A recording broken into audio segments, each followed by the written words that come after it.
Let us discuss about medicine. I am Dr. Sandeep Sharma. I am both pediatric as well as medicine faculty.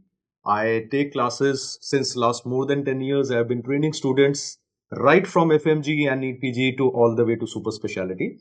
I have my super specialty programs running, residency courses running, and I try to simplify things the best I can. Here we are going to talk about medicine. Part 1, that is today, I will be touching upon 5 systems: pulmonology, GIT, hepatology, rheumatology, and nephrology. This will cover about 40 to 45% of the medicine today. Part 2, same time, 5 o'clock, we will be starting tomorrow. I will be covering CVS, neurology, endocrinology, hematology. Let us start with the first thing that we are going to take up, that is, we are going to start with pulmonology. Before we start with the discussion, what we are going to do, if you look at the papers of medicine, see, it is very important to understand the enemy before fighting the enemy. And the enemy, the examiners have evolved. If you look at the older MCQs, if you go through the old MCQs of FMG, 2018, 2019, 2020, you will find, and older than that, you will find a lot of one-liners were asked. Lot of exception-based questions were asked. Lot of, tables were asked. Now what examiner is doing is, even if they are asking a simple thing, they are making it into a case. Instead of asking what is the investigation of choice for pulmonary embolism, they are making a case scenario to see whether you can identify pulmonary embolism by the case or not, and then they are asking the investigation. When you will actually sit in the exam, in medicine, core medicine will be roughly about 15 to 20 questions. Don't be surprised. Core medicine will be 15 to 20. Why this number is so less? Because another 15 to 20 questions are integrated. Integrated means there is a component of pharmacology, there is a component of pathology, or it is a concept related to surgery. For example, esophageal disorders and GI, a lot of integration occurs across with surgery. If you have done only surgery and not medicine, you cannot solve those questions. If you have done only medicine and surgery, you have not done, you cannot solve. You need to have a recognition of both. So what I will try to do is, in the topics that we discuss, integration I will do. What we don't have is too much of time. So a few definitions, a few tables, you have to mug it up. I will tell you clearly, honestly, this is something you need to mug up. So you are supposed to mug up. What we need to discuss, what we need to write, we will write. And whatever important topic I discuss, I will tell you what all different ways it has been asked and what all different ways it can be asked as well. So this workbook, the content that we are discussing will be double of what is given in the book. What it means is, whatever I'm telling and speaking, that is also a content. It is just that you need to absorb it and write the technical points in your book. So what about annotated PDF? Yes, annotated PDF will be shared with the team and team will be forwarding it in the groups. If you can't find it sooner, so you're most welcome to reach out to me. What about other faculty members? Some other sessions also planned, or faculty members will try their best to take, but all sessions are standalone. Standalone means I will try to cover all the 9 systems of medicine the best possible I can in the limited time that we have available. You have to understand. Now, last thing before I start, sir, I have not done medicine. Would this be enough? My answer is, this will give you a fighting chance. You are leaving topics discussed here and doing something else, playing with fire. You do this, it's your day and you are an inherently hardworking smart student. You have a good chance in the exam, but end of the day, it is not one subject. It is how you are in all the 19 subjects that matter. Right? Let us start with pulmonology. So pulmonology, first of all, there are a few basics. Now there are some definitions you will find. These definitions, I will tell you first of all what is the meaning, simple language. The exam will be in English, so I'll be teaching in English. A few Hindi words I may use intermittently, but they will only be to exemplify or to explain a particular point. So it will not be an academic thing and you will not be missing out if you're not good in Hindi, but I will be teaching in English only, so you can be rest assured on that, right? So what is tidal volume? Tidal volume means whatever normal air is moving during inspiration and expiration. When you are breathing normally, not making an effort, you're solving an MCQ, you're thinking about something, watching a movie, eating food, or just sitting idle in your library. The volume which moves inside, outside, that is tidal volume. This topic which I'm discussing, it has hugely integrated with physiology. You may find questions in part paper B, you may find questions in paper A. So tidal volume is normal air moving inside and outside. I would advise keep looking at this table also. Why this table is important? Because what examiners will do, they have not asked this question in FMG, but I will be discussing the relevant NEET PG related points also, because you know that NEET PG type questions are being asked in FMG also. What I was telling you was that this particular table is important because NEET PG exam, older NEET PG exam, they put up this table and they said A, B, C, D, they mentioned it, and they said identify the incorrect match of volume and the shown graph. So you had to pick up that tidal volume looks something like this. Above this, you have the inspiratory reserve volume. Below that, you have the expiratory reserve volume. This one, which cannot be breathed in or out, that is residual volume. If you combine all of them together, that is vital capacity. And if you include residual volume also, that is called as total lung capacity. One is definition. Second is how to identify in the table. You have to be mentally prepared. That is the first thing. Now, second thing is about FEV1 and FVC. FEV1 and FVC are the two values. Definition examiner will not ask. These are the two values which are asked in the exam. What is their importance? Because a patient comes to you. Suppose patient has a respiratory problem. You rule out infection. There is no infection in the patient. So what could be the respiratory problem? Patient could have asthma, COPD. Patient could have interstitial lung disease. Patient could have any respiratory problem, bronchiectasis or something. You do a spirometry. When you do spirometry, two values are obtained. One is FEV1 and second is FVC. FEV1 is volume of air which a person can exhale forcefully in the first second. So there is a machine known as spirometer which measures that. What is FVC? It is the total volume of air which can be exhaled after maximal expiration. What is the importance? Importance has been asked in the exam. Any patient comes to you with respiratory disorder, infection is not there. Take the ratio of FEV1 divided by FVC. When you find that FEV1 by FVC ratio is less than 0.7, it indicates patient is having obstructive lung disease. The patient is having obstructive lung disease. There is an obstruction in the airway.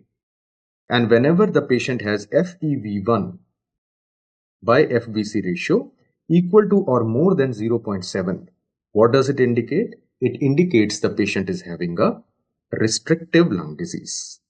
Even in a normal patient, you will find FEV1 by FVC above 0.7, right? So, but if a disease is being thought of less than 0.7, earlier it used to be 0.8, it was revised a few years back. So now the cutoff used is 0.7. So less than 0.7 obstructive, equal to or more than 0.7 restrictive. Then you can get, examiner can ask you, what are the techniques you take to measure FEV1 and FVC? To measure FEV1 and FVC, we need the help of spirometry. But there is a problem. Spirometry cannot measure that gas which cannot be coming inside and outside. In other words, residual volume and total lung capacity cannot be measured like this. For that, we have another investigation known as whole body plethysmography, also simply known as plethysmography.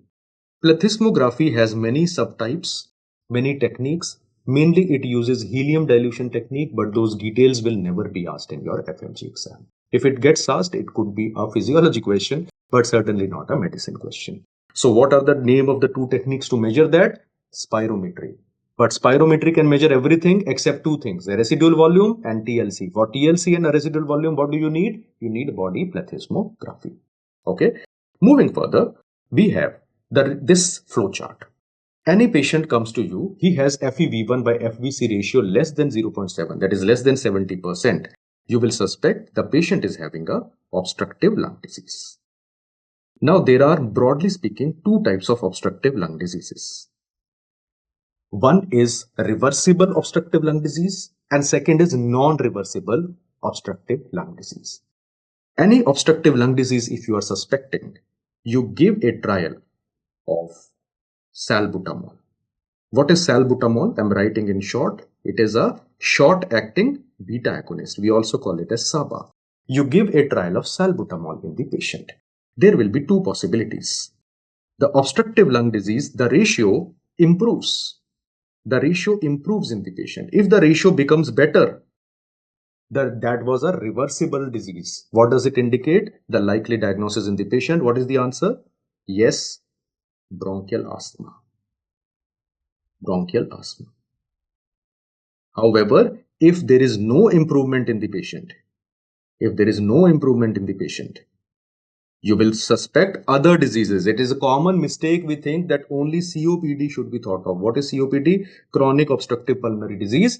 Other obstructive diseases like bronchiolitis will also have presentation like this, and bronchiectasis will also have presentation like this.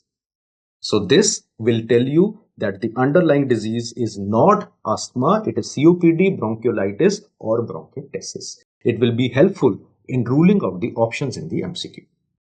If the patient is having a normal to high FEV1 by FVC ratio, if it is equal to or more than 0.7, now it could be normal patient also, it could be restrictive lung disease also. In these patients, you will check for the absolute FVC value. FVC absolute value. If you find that FVC absolute value you need not remember, value varies according to age, gender and underlying condition of the patient. So check FVC for that age and that gender. If you find that the FVC value is normal, only the FEV1 by FVC ratio is more than 0.7, you would say patient is having no respiratory disease. No respiratory disease. It is a normal patient. But if you find that FVC is low, in these patients, you will suspect the patient is having what lung disease? Restrictive lung disease. So patient is having a restrictive lung disease. When you solve MCQs, simple MCQs as well as complicated MCQs, you can easily solve by keeping these topics in your mind, right?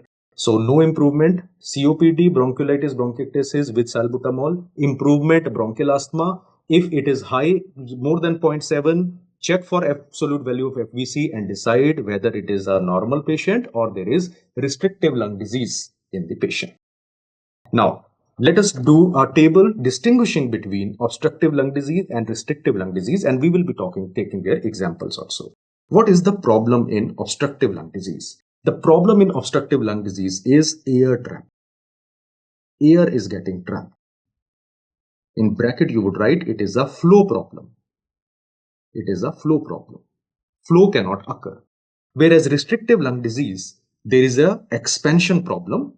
There is a reduced expansion is the issue. Reduced expansion is the issue. In bracket, I'm writing these patients have a volume problem. Volume problem. Now try to think what will happen in the patient. In an obstructive lung disease, there is a obstruction, and it is not a complete obstruction, it is a partial obstruction. Now in between, although it is a rapid revision, but wherever needed, I will try to simplify concepts for you so that whenever you try to mug up also, it is also easy for you to do that. Because end of the day, we are going to become doctors, and I will use mnemonics, yes, but because it is medicine, so you can't have too much of mnemonics as much as in other subjects. So understand. Obstructive lung disease means there is a partial obstruction in the airway. Okay. So what happens is inspiration can occur more easily, but during expiration, the airway tends to collapse around the obstruction. So what happens is with each breath, there is a trapping of air which is happening. So there is a expiratory flow problem, that is obstructive lung disease. What is restrictive? The lung cannot expand due to fibrosis or due to fibromuscular condition. And so the total capacity of the lung is reduced. That is called as restrictive lung disease. What are the examples? The examples of obstructive lung disease include COPD. For example, a particular COPD known as emphysema. It includes bronchial asthma, or simply I am writing as asthma. It includes bronchiolitis. It is an infectious condition. And it includes bronchiectasis. What about restrictive lung disease? Restrictive lung disease can have two varieties. First of all, there can be parenchymal disease, which are affecting the parenchyma of the lung. Parenchymal lung disease, the typical example for this is IPF, idiopathic pulmonary fibrosis. It also includes asbestosis, asbestosis. It also includes sarcoidosis. The second example for this, intermittently I'm having a look at your chat also. Second is extraparenchyma. Extraparenchyma. Outside the parenchyma. Extraparenchymal causes can be related due to chest wall. There can be due to chest wall causes. For example, kyphoscoliosis. Or it can occur due to neuromuscular causes like MG. What is the full form of MG? I'm writing in short, myasthenia gravis. There is a huge list. List is there. You can always go through your detailed notes if you want. But we are discussing a summary of distinguishing between the two conditions. What about FEV1 by FVC ratio? I just told you it is less than 0.7 here. It is equal to or more than 0.7 here. What happens to fractional excretory flow between 25 to 75%? That becomes decreased because there is a flow problem, but it remains normal in restrictive lung disease. What about RV and TLC? Because air trapping is happening. So air trapping will cause TLC and RV to be high. Whereas restrictive lung disease, the lung cannot expand. So all types of volumes, including residual volume and TLC, will also be decreased. This particular point, dear friends, please highlight it. This particular point is your INI set MCQ 2021 November exam. You might be thinking, sir, INI set easy things are asked. Yes, FMG tough things are asked and INI set easy things are asked. And if something is a INI set or NEET PG top MCQ already, the chances of it getting repeated is more. Ask your seniors, and those who have sit in the exam, they would know that questions do get asked. So RV TLC value has been asked once in the INI set. Don't worry, I'm not preparing you for INI set, but wherever the MCQ comes, we will be marking. What happens to diffusion capacity of lung for carbon monoxide? It is a test that we do. DLCO means diffusion capacity of lung for carbon monoxide. It remains normal in a patient with asthma, but it becomes reduced in a patient with emphysema. If you go by the old papers of FMG, you will find another MCQ asked on this. The only obstructive lung disease where DLCO becomes reduced is emphysema. It is decreased in emphysema, whereas it is decreased in patients with restrictive lung disease. Can asthma have rise in DLCO? Some patients it can, but those are exceptions. Vast majority, it remains normal for that patient. The only exception is if the patient is presenting with status asthmaticus, it can be slightly increased. So that is an exception, and that is why we will not be writing increases in asthma. What is the advice you would give to the patient? What is the advice you will give to the patient? Now, in a patient of obstructive lung disease, we will say breathe slowly and deeply. We ask the patient to breathe like this. This is the advice you give in obstructive lung disease. Restrictive lung disease, breathe fast and shallow whenever the distress worsens. So we will ask the patient to breathe like this.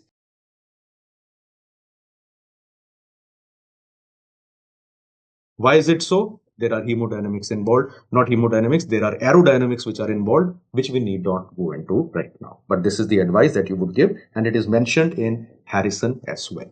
Okay, so the topic is done. This table is extremely important. It is asked in the exam. Let's go to the next page and have a look at this flow volume curve. This flow volume curve, have a look at it.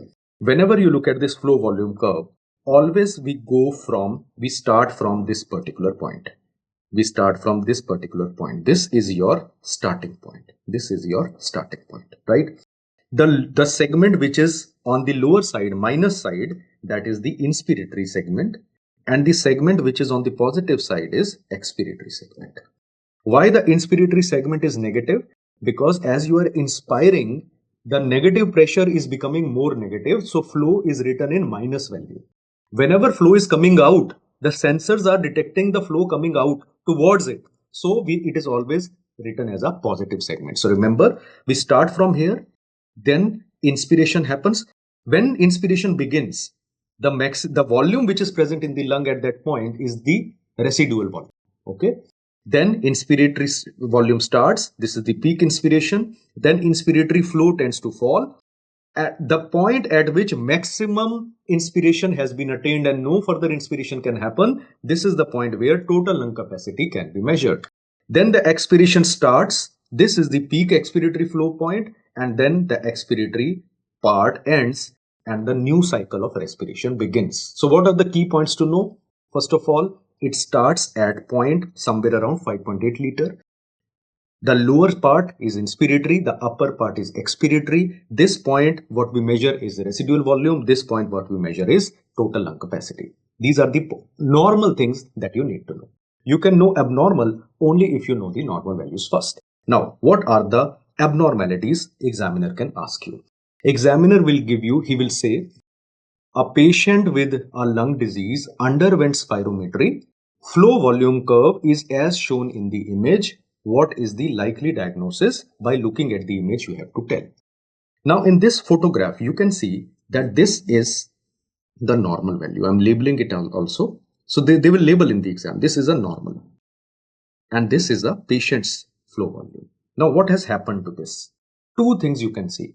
Can you see that it has moved towards the left? Shift to left has happened, number one.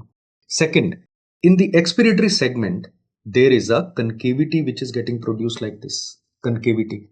So, I'm writing here, whenever you have a flow volume where there is shift to left as well as concavity getting produced in the expiratory segment, the patient is having obstructive lung disease.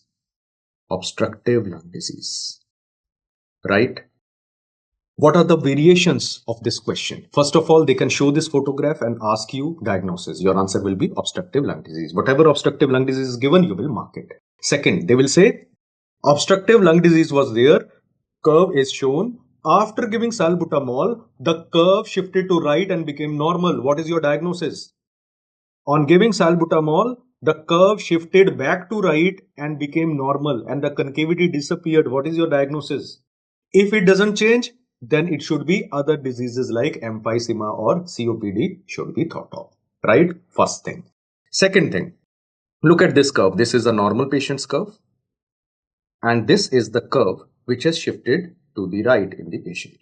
Now remember, whenever there is a shift to right happening,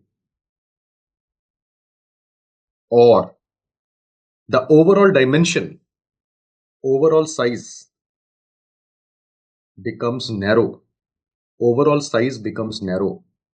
the patient is having a restrictive lung disease.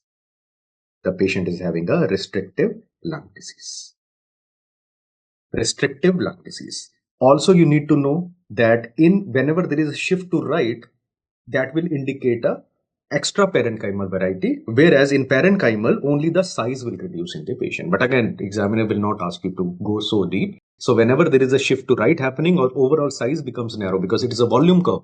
So overall volume is reducing, it will be a restrictive lung disease in the patient. And absolutely rightly said, these patients, because it becomes sharp like this, so some patients may have a beanie cap appearance.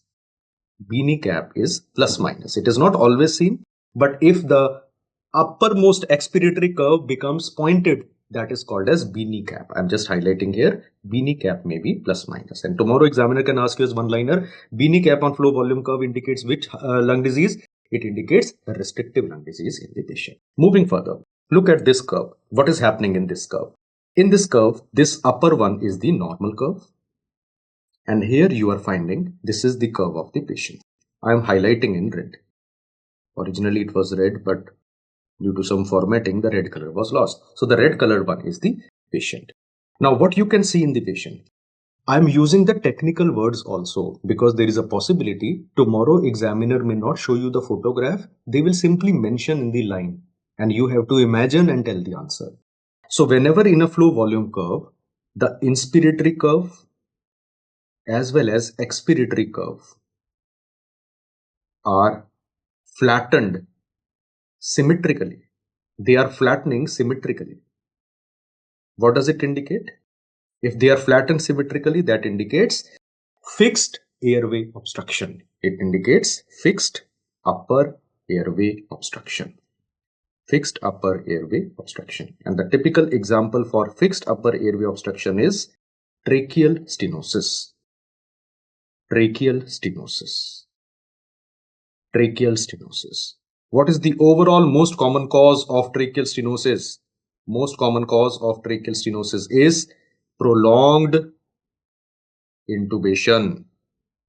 MCQ point. So this is your medicine and anesthesia integrated and surgery integrated question. So prolonged intubation patient, after he has developed tracheal stenosis, what will happen? There will be a flattening of the curve. Flattening of the curve in these patients. Right? So next curve. Look at this next curve. What is happening? This is the curve of this is a normal curve. And this is a curve of the patient. I'm highlighting in the red. It has become a circular. So whenever examiner says circular flow volume curve,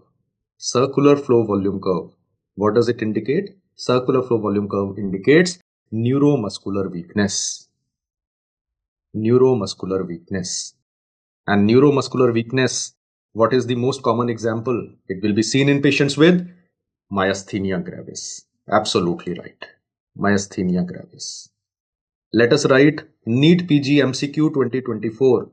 What is the most common HLA association of myasthenia gravis? It is HLA B8. That is your MCQ one-liner. Wherever possible, we will be incorporating all integrated MCQs at one place, because end of the day, what we want? MCQ should be right. Next thing, look at the next curve. Now in the next curve, what is happening? This red color curve is the curve of the patient. This is the curve of the patient. In this curve, what you can see is the upper part is normal, but only the inspiratory segment, is flat. When only the inspiratory segment is flat, what does it indicate? It does not indicate fixed airway obstruction. Fixed में तो दोनों part affect होंगे. There will be variable airway obstruction. But which airway obstruction? Variable extrathoracic airway obstruction. Variable extrathoracic airway obstruction. Can you give an example? Can you give an example? Have you heard of croup patient? Laryngotracheobronchitis, right? Also caused by parainfluenza virus that causes a variable extrathoracic airway obstruction. So all conditions which have stridor in them, remember, they all will present with this kind of flat curve. Only the inspiratory segment will be flattened in these patients. Okay. And finally, look at this curve.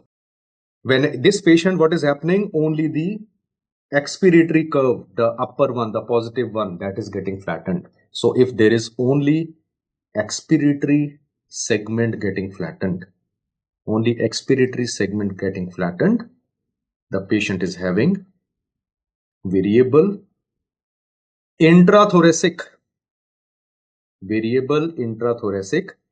airway obstruction. It will not occur in asthma. It will occur in some rare disorders where the tone of the bronchus changes with time. So there are some rare causes, you need not go into detail. Yeah, and all of these patients will be having wheeze on auscultation. They will be having increasing and decreasing wheezing on auscultation. So remember, if examiner says which curve is associated with stridor, this curve will be associated with stridor. And if they say which curve is associated with intermittent wheezing in the patient, this type of flattening of curve where the expiratory segment is flattened, that will be associated with wheezing. Absolutely right. Great. 𝗘𝗱𝗶𝗁𝗃, Royal Khan is writing retrosternal goiter. Absolutely right. Great. See, you people have prepared so well. So you just need to trust your preparation. How long the class will go depends upon my ability to sit and your ability to sit and listen. At least till 10:15, 10:30 the class will go. There will be breaks in between, that I will let you know. Only 10 minutes break in between. Let us solve an MCQ. Look at the MCQ and give me your answer. FMG August 2020 MCQ. 60-year-old male patient is presented with complaints of dyspnea on climbing stairs. This flow volume curve is shown in red. As I said, this is the red curve. That is the patient. And his heart sounds and breath sounds are normal on auscultation. There is dyspnea on climbing stairs. What is the likely diagnosis? The overall dimension is reduced and it has slightly moved towards the right. What does it indicate? The patient is having, what is the answer? Restrictive 𝗘𝗱𝗶𝗁𝗍𝗃 disease. Diffusion capacity of lung for carbon monoxide. Where does it increase? Where does it decrease? Now many of you asked me कि sir कोई इसका mnemonic बता दो, बहुत confusion रहता है. Diffusion capacity of lung for carbon monoxide has been asked in NEET PG once. It has been asked in old paper of FMGE once. So we have to do it. The mnemonic for DLCO increased. There is a mnemonic, Abhishek Sharma. I hope you all know Abhishek Sharma. He is the next big thing in our Indian cricket. Abhishek Sharma plays cricket. Easy to remember. The first words are the 4 important causes of rise in DLCO. A stands for alveolar hemorrhage. It is not anemia, alveolar hemorrhage. Do you know any disease where alveolar hemorrhage occurs? For example, there is a disease, you must have heard the name, Goodpasture syndrome. Goodpasture syndrome. S stands for shunt. Which shunt? Left to right shunts. Left to right shunt example is ASD, VSD, PDA, etc. P stands for polycythemia. Polycythemia. Because more RBC mass, more hemoglobin will bind more carbon monoxide. So diffusion capacity of lung will increase. And C stands for congestive cardiac failure, also called as congestive heart failure. So this is the mnemonic for increase in DLCO. It's a simple one, but it covers all the points. There may be other causes also, but we are trying to cover the ones which are asked in the exam. And DLCO decreased. That simple way to remember mnemonic for this, VIP. जितने VIP लोग होते हैं वो हमेशा late आते हैं. VIP people are late. That is the mnemonic for DLCO. That is the mnemonic for DLCO being decreased. Let us write down what is the full form. V stands for Valsalva maneuver. I hope you all know what is Valsalva. You know, closing the 2 nostrils like this, and with a closed mouth, you try to push air through the eardrum. That is Valsalva maneuver. I, what does I stand for? It stands for interstitial lung disease. P, what does P stand for? It stands for pulmonary hypertension, also called as pulmonary arterial hypertension. I'm writing in short PAH. L stands for lung resection. Whenever lung volume loss happens or lung damage happens, overall volume loss, that can cause fall in DLCO. Then A stands for anemia in the patient. A also stands for a drug known as amiodarone. Amiodarone is a antiarrhythmic agent, but it also has thyroid side effects and it can cause fall in the DLCO. T stands for thromboembolism. You know there is a disease known as pulmonary thromboembolism we will be discussing today. And E stands for emphysema. E stands for emphysema. So this is the mnemonic. This is the list for you. Even if many of the things you might have read already, but if you keep adding these points to your notes, they will at least make it easy for you. There is a concept behind everything, but because the exam is less than 2 months away, we cannot afford, we have to cover a lot of ground. So diffusion capacity of lung for carbon monoxide. While reading, if you have any doubt, extra doubt in your mind, say to yourself, if it is relevant to the MCQ only, then I will ask, other I will not. But still, if you feel like, you are most welcome to reach out. Then we come to the GINA guidelines for asthma. What is GINA? Global Initiative Against Asthma. They give you standard guidelines which are mentioned in Harrison, and they are followed by all the standard places including in India. Where is the latest update? 2025 latest update has come. So you are supposed to remember the latest guidelines. For the purpose of asthma, see, asthma diagnosis requires 2 things. Listen to me carefully, then we write and annotate the points. For the purpose of diagnosis of asthma, 2 things are needed and both should be present. 1, there should be some clinical feature suggesting asthma, and that feature should be variable. Variable means sometimes increasing, sometimes decreasing. Okay. Second, there should be abnormal spirometric value. I repeat, 2 things should be there. 1, there should be variable respiratory symptom. Second, there should be abnormal spirometric value. And when you talk about spirometric value, it should be expiratory value, which should be abnormal. If you have any one out of this and any one out of this, then you say patient is having asthma. Let us go into the details. So first thing to understand, it is diagnosed if both are present. First, history of typical variable respiratory symptoms. Wheezing should be there, or shortness of breath, or chest tightness, or cough. Any of them can be there. These symptoms should be variable in time and intensity, sometimes more, sometimes less.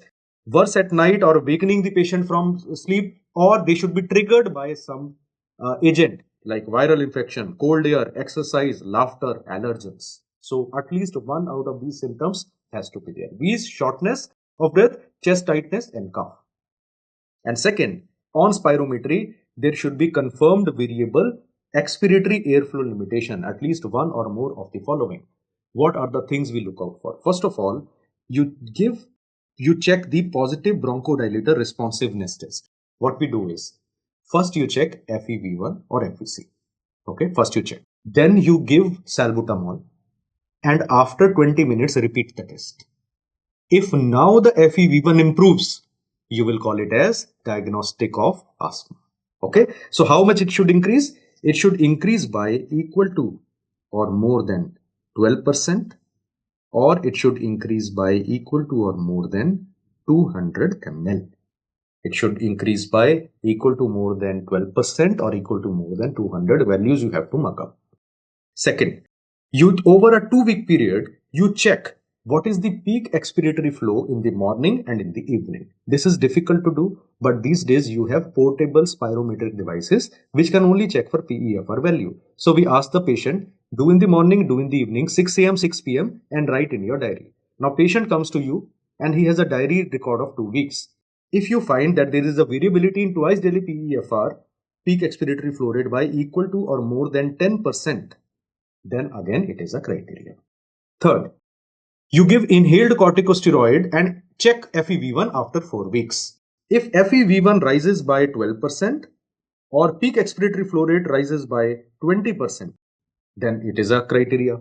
Fourth, you perform a bronchial challenge test. First of all, you do FEV1. Then you give methacholine or hypertonic saline or make the patient do exercise and check again. Now FEV1 falls. That is also a test for asthma. And finally, excess variation in lung function. FEV1 varies by equal to more than 15% or PEFR varies by equal to or more than 20% between 2 visits to the hospital. That is also diagnostic. Now you might be thinking, sir, why it is so tough? These are not tough, but it is just that we are not doing them and you have not attended the spirometric clinics right now, so you are finding it a bit tricky. Remember, spirometry is essential for asthma in age above 6 years or 7 years if available. Below 6 years, you cannot do spirometry. So in young children, diagnosis is made based upon symptoms alone plus improvement in symptoms with bronchodilator. Okay, but above 6 years of age and adults, it is spirometry which is the investigation of choice. Now, sometimes examiner asks you to distinguish between type 1 versus type 2 asthma. You need to understand that type 1 asthma is rare, whereas type 2 asthma is the one which is common. So when we talk about asthma, which is the variety we are talking about? Type 2 asthma. Type 1 asthma is the one in which there is a predominant neutrophilic infiltration of the bronchi. Type 2 asthma is the one in which there is eosinophilic infiltration of the airways. In type 1 variety, the IgE value is either normal or slightly increased. Whereas in type 2 asthma, the IgE value is significantly increased. The allergic one is the type 2 asthma. Type 1 variety, which will show no response, it will show poor response to steroids. Whereas type 2 variety will show good response to steroids. It will show good response to steroids. Now, why are we distinguishing between them? Because for type 2 asthma, new biomarkers have been updated, and this is a 2025 update. I'm putting a big star here. It could be a fresh MCQ. Not only here, but I have put it as an update for the NEET PG groups and for the INI set groups as well. It was not asked in this INI set, but doesn't matter. It has the likelihood of being asked. For the first time, guidelines say there are blood biomarkers or there are other biomarkers where spirometry is not needed, which will indicate asthma in the patient. But biomarker available for what? Only type 2 asthma. Two biomarkers are available. First of all, we can check FeNO value. What is FeNO? FeNO stands for fractional expiratory nitric oxide. This value is increased significantly in type 2 asthma, but it is a costly test, not available. As an alternative, the guidelines say patient with variable respiratory symptom, if spirometry is not available and you find increased levels of blood eosinophils above the upper limit value for that age, that is also a marker and it can be a reason to start therapy for asthma even if spirometry is not available. Very, very important. Add it somewhere, see it again close to the exam. Going to the next topic, treatment of asthma. Latest update. This is again different. Now let me tell you, I have a bad habit. It's a bad habit for me professionally, but it's a good habit for all of you. The bad habit is I always make it a point that before my sessions, I go through what is there in all the platforms and all the videos and other places. Unfortunately, anything which has gone on already recorded or already printed cannot be changed. And so you need to remember this. This is the latest guidelines of asthma. They have simplified the guidelines. If you read the older guidelines, there was step 0, step 1, step 2, step 3, step 4, step 5. Now they have combined these steps together and they have simply said simplified therapy. What is the therapy that you will do? They say that any diagnosed patient with asthma, how would you start therapy? If the symptoms are less than 3 to 5 per week and overall lung function is normal, you will start AIR therapy. What is the full form of AIR? AIR stands for airway. What is the full form? Anti-inflammatory reliever therapy is recommended. What is anti-inflammatory reliever? Earlier, what people were doing was they were giving salbutamol puff. Some people were adding inhaled corticosteroid. Some people were not giving salbutamol. Some were giving formoterol. And there was a lot of variation. Guidelines were not homogeneous. Now they have said any patient who whenever he gets symptoms, he should take a puff of ICS formoterol. What is ICS? Inhaled corticosteroid combined with formoterol. I hope you know formoterol is a beta agonist. It is fast acting as well as long acting, right? So ICS formoterol, that is budesonide or beclomethasone, either of the two can be used combined with formoterol. That combination therapy is to be used. Suppose I am a asthma patient. Whenever and I fall in this category, my normal lung function is there, symptoms are less than 3 to 5 per week. I get only twice a week. So whenever I get symptom, puff of ICS formoterol. That's it. Do I need to take anything daily? It is not needed. In fact, the older steps 1 and 2 have been combined here. So steps 1 as well as step 2 are combined in this particular step. It's a very important thing. You have to remember the latest guidelines. Second thing, if the symptoms are equal to or more than 5 times per week and waking the patient at night, or there is decreased lung function, you will use low dose MART daily. Now it is not SOS, it is not as needed, daily use करना है. और क्या use करना है? AIR use नहीं करना, MART use करना है. तो आप पूछेंगे सर MART और AIR में फर्क क्या है? Subtle differences are there, dose difference is there, and how you are using it, that is different. So that is a practical thing. They will not ask MART use karna hai. What is the full form of MART? Maintenance and reliever therapy. जो steroid है वो काम करेगा maintain करने का. Steroid will act as a maintainer. Reliever of bronchoconstriction will be done by formoterol. तो use same करेंगे. क्या करेंगे? ICS formoterol. लेकिन difference क्या है? यहाँ यूज कर रहे थे SOS. SOS means when it is needed. यहाँ यूज करेंगे daily basis पे. And कौन सा यूज करेंगे? Low dose MART. If there are daily symptoms, waking at night with decreased lung function, all three are present, or there has been a recent exacerbation which required hospital care, you will start medium dose MART daily. Use वही करेंगे लेकिन उसका dose जो है daily बढ़ा देंगे, double कर देंगे. That is called as medium dose mart. And if patient is still not improving on that, poor control is there, frequent exacerbations are there, three possibilities. Either you can consider adding LAMA. What is LAMA? Long acting muscarinic agonist. Long acting muscarinic agonist. Example, tiotropium. There are two drugs, iotropium and tiotropium. Tiotropium is the one which is longer acting and recommended according to GINA guidelines. Or you can give a trial of high dose MART. The problem with high dose MART is steroid also becomes high dose, and so there are some side effects.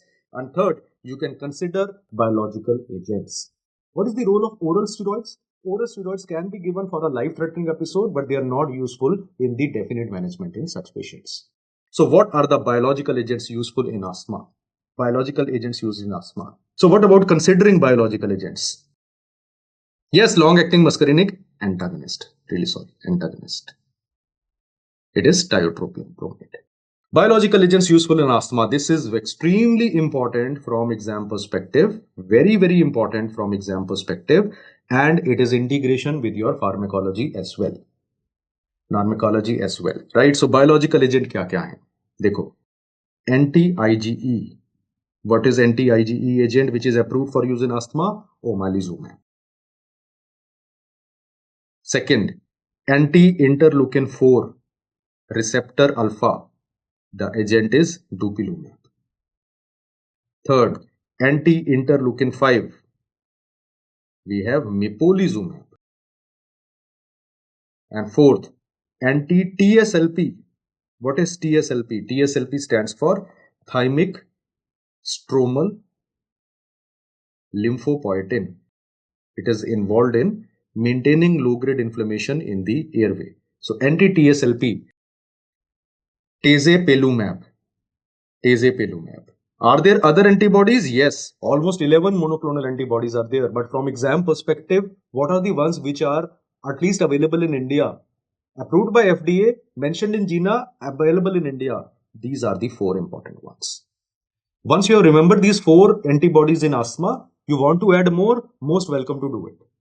But at least these four should not go wrong, right? And whenever, now there is always a view ki which one is to be used where. Generally, omalizumab is the first one which is started because number one, it is cheaper also, and secondly, it has maximum data safety available as well. But if they say that eosinophilia is very prominent, then sometimes we directly go over to dupilumab or mepolizumab as well. Now, these are complex guidelines. When you are solving MCQs in Q banks, particularly some custom modules where NEET PG and AIMS questions are added, you will find questions related to which one is to be preferred over what. Unlikely this will be asked in FMGE because the data for that is lacking and that data keeps on changing very frequently. So the new GINA guidelines are ambiguous on this. I'm telling the word ambiguous, and that is why examiner is unlikely to put fine details. These are useful in refractory asthma. Yes, they are useful in refractory asthma. Refractory asthma. Right. What is Samter's? It is not Samter's. It's a spelling bit. Samter's triad. Samter's triad is an PYQ NEET PG asked 3 years back. Three things which are a part of Samter's triad. What are these three things? First of all, these patients have asthma. Second, they have increased risk of developing nasal polyps. And thirdly, there is hypersensitivity, increased sensitivity to aspirin. If they don't use the word aspirin, non-steroidal anti-inflammatory drugs, they mention that will also be correct because cross-sensitivity is seen in these patients. So Samter's triad will be a triad of these three things, right? Good. Drugs useful in acute severe asthma exacerbation or status asthmaticus. Status asthmaticus is no longer called as status asthmaticus. We call it as drugs useful in acute severe asthma exacerbation. Exacerbation means worsening. So acute severe asthma exacerbation, what are the drugs which are useful? There was a question asked on this in INI set exam 2 years back. The question was, all of the following drugs are useful except, and it was a multiple correct option. So from exam perspective, you should know what are useful. Oxygen is useful. Steroids are useful. Two steroids are indicated for use. Either you can go for prednisolone or you can go for hydrocortisone. Third, you have salbutamol nebulization, which is useful. Ipratropium is useful. Tiotropium is generally preferred for maintenance therapy. Ipratropium is the one which is more useful for acute attack. Ipratropium is useful. In refractory cases, you can consider magnesium sulfate. You can consider IV theophylline, or you can consider IV aminophylline. Although they are seldom used, but these drugs at least can be useful. But where is no role of the drug? LABAs. LABAs is long-acting beta agonist. For example, salmeterol. They have no role. And montelukast, which is a oral drug. It is an oral drug which is useful in the maintenance therapy in exercise-induced asthma. It has no role in the management of any acute exacerbation in the patient. So salmeterol and montelukast, this is a previous year question that you need to remember from exam perspective. Let us talk about COPD. Now, COPD is chronic obstructive pulmonary disease. Two broad types are there, type A and type B. Type A varieties are the ones which are called as emphysema, where there is a permanent irreversible dilatation of the terminal of the alveoli and destruction of the alveolar wall. And second variety is type B, where there is chronic bronchitis. Emphysema patients are also called as pink puffers because cyanosis is not there, but these patients have a tendency to puff away. Both of them are associated with smoking. Emphysema is the one which is associated with more aggressive smoking. So pink puffers. Chronic bronchitis is the one where cyanosis is there, and these are the ones who are having blue bloaters. Emphysema patients always have wasting which is present. Wasting means loss of waste is there.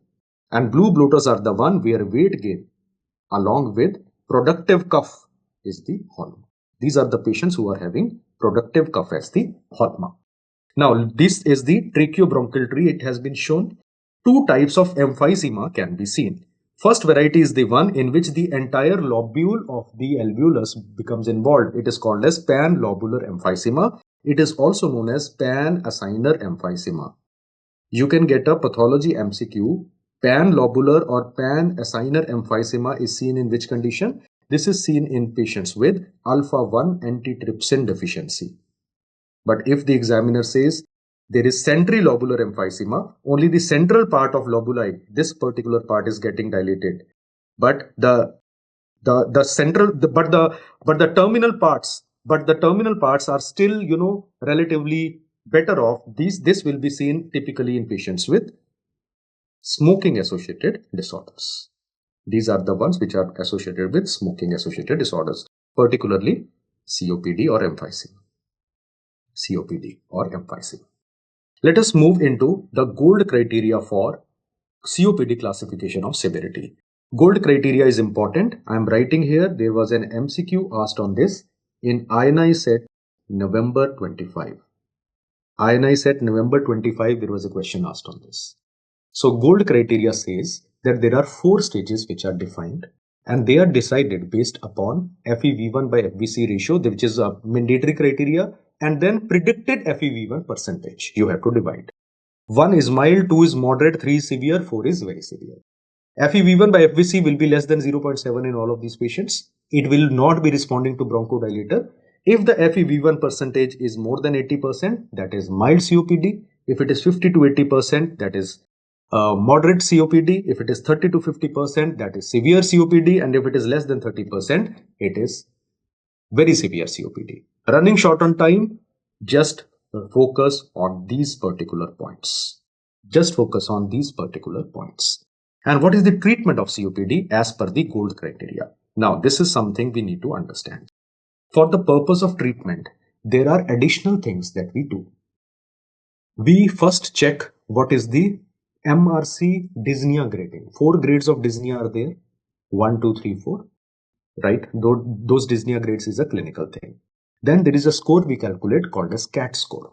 And we see whether the CAT score is less than 10 or more than 10. And third, we see how many exacerbations or worsening has happened. Worsening can be of two types. One worsening where patient comes to OPD and goes back home. Second worsening where patient requires hospitalization for minimum 24 hours. Then you decide what is the class of COPD. Class A. Dyspnea grade is 0 to 1. CAT score less than 10. 0 to 1 moderate exacerbation. Moderate exacerbation is the one which can be managed by the patient or which requires OPD visit but does not require hospitalization. These are the patients in whom the therapy of choice in these patients will be short-acting beta agonist, that is bronchodilator given as needed. As needed means whenever exacerbation happens, you give short-acting beta agonist. But it is seen that giving short-acting beta agonist, eventually side effects start coming or responsiveness to SABA tends to fall down. If the patient still stays in class A, you can switch over the patient to short-acting muscarinic antagonist. So ipratropium bromide can be started, but it will be given as needed. What about class B? When the dyspnea grade is 2 and above, CAT score is equal to or more than 10, these values examiner will mention in the question. But there is no hospitalization. This is class B. In class B, you have to give long-acting beta agonists, but they are given daily. They are given daily or regular is the word used for. So not SOS basis, long-acting beta agonist. Alternative in these patients is LAMA. LAMA example will be, I have given the example already, tiotropium bromide will be your example. Then we have class C. Dyspnea grade 0 to 1, CAT score less than 10, and at least 2 or more moderate hospitalizations. Moderate, not moderate hospitalization, it's a misprinting. Moderate exacerbations. Or at least one hospitalization. If at least one hospitalization has happened, but grade is less than 2 and CAT score is less than 10, that will be class C. In class C, you have to give long-acting muscarinic antagonist regularly. And class D, where everything is severe, dyspnea grade equal to or more than 2, CAT score equal to more than 10, 2 or more moderate exacerbations. Exacerbation means worsening. Or at least one hospitalization has happened. Treatment in these patients will be combining long-acting muscarinic agonist with LABA. Or you can consider inhaled corticosteroids with LABA. And if refractory patient is there is no response, which agent can be added? It's very, very important. And it is prominently mentioned in the new Nelson. Older Nelson, it was just mentioned as a footnote. New Nelson prominently mentioned refractory patients, you can consider adding azithromycin, oral azithromycin in these patients. Remember that azithromycin is a macrolide, but it is a very, very versatile agent. It not only has antibacterial action, it also has modest anti-inflammatory action. And in patients of COPD class D and severe cystic fibrosis with recurrent pneumonias, we are actually using azithromycin on a weekly basis. Either twice weekly, thrice weekly, बहुत तरह के regimes हैं, details will not be needed. So which antibiotic can be given for anti-inflammatory action in COPD and cystic fibrosis? What will be your answer? That is why I put a star. Azithromycin will be your answer. Right?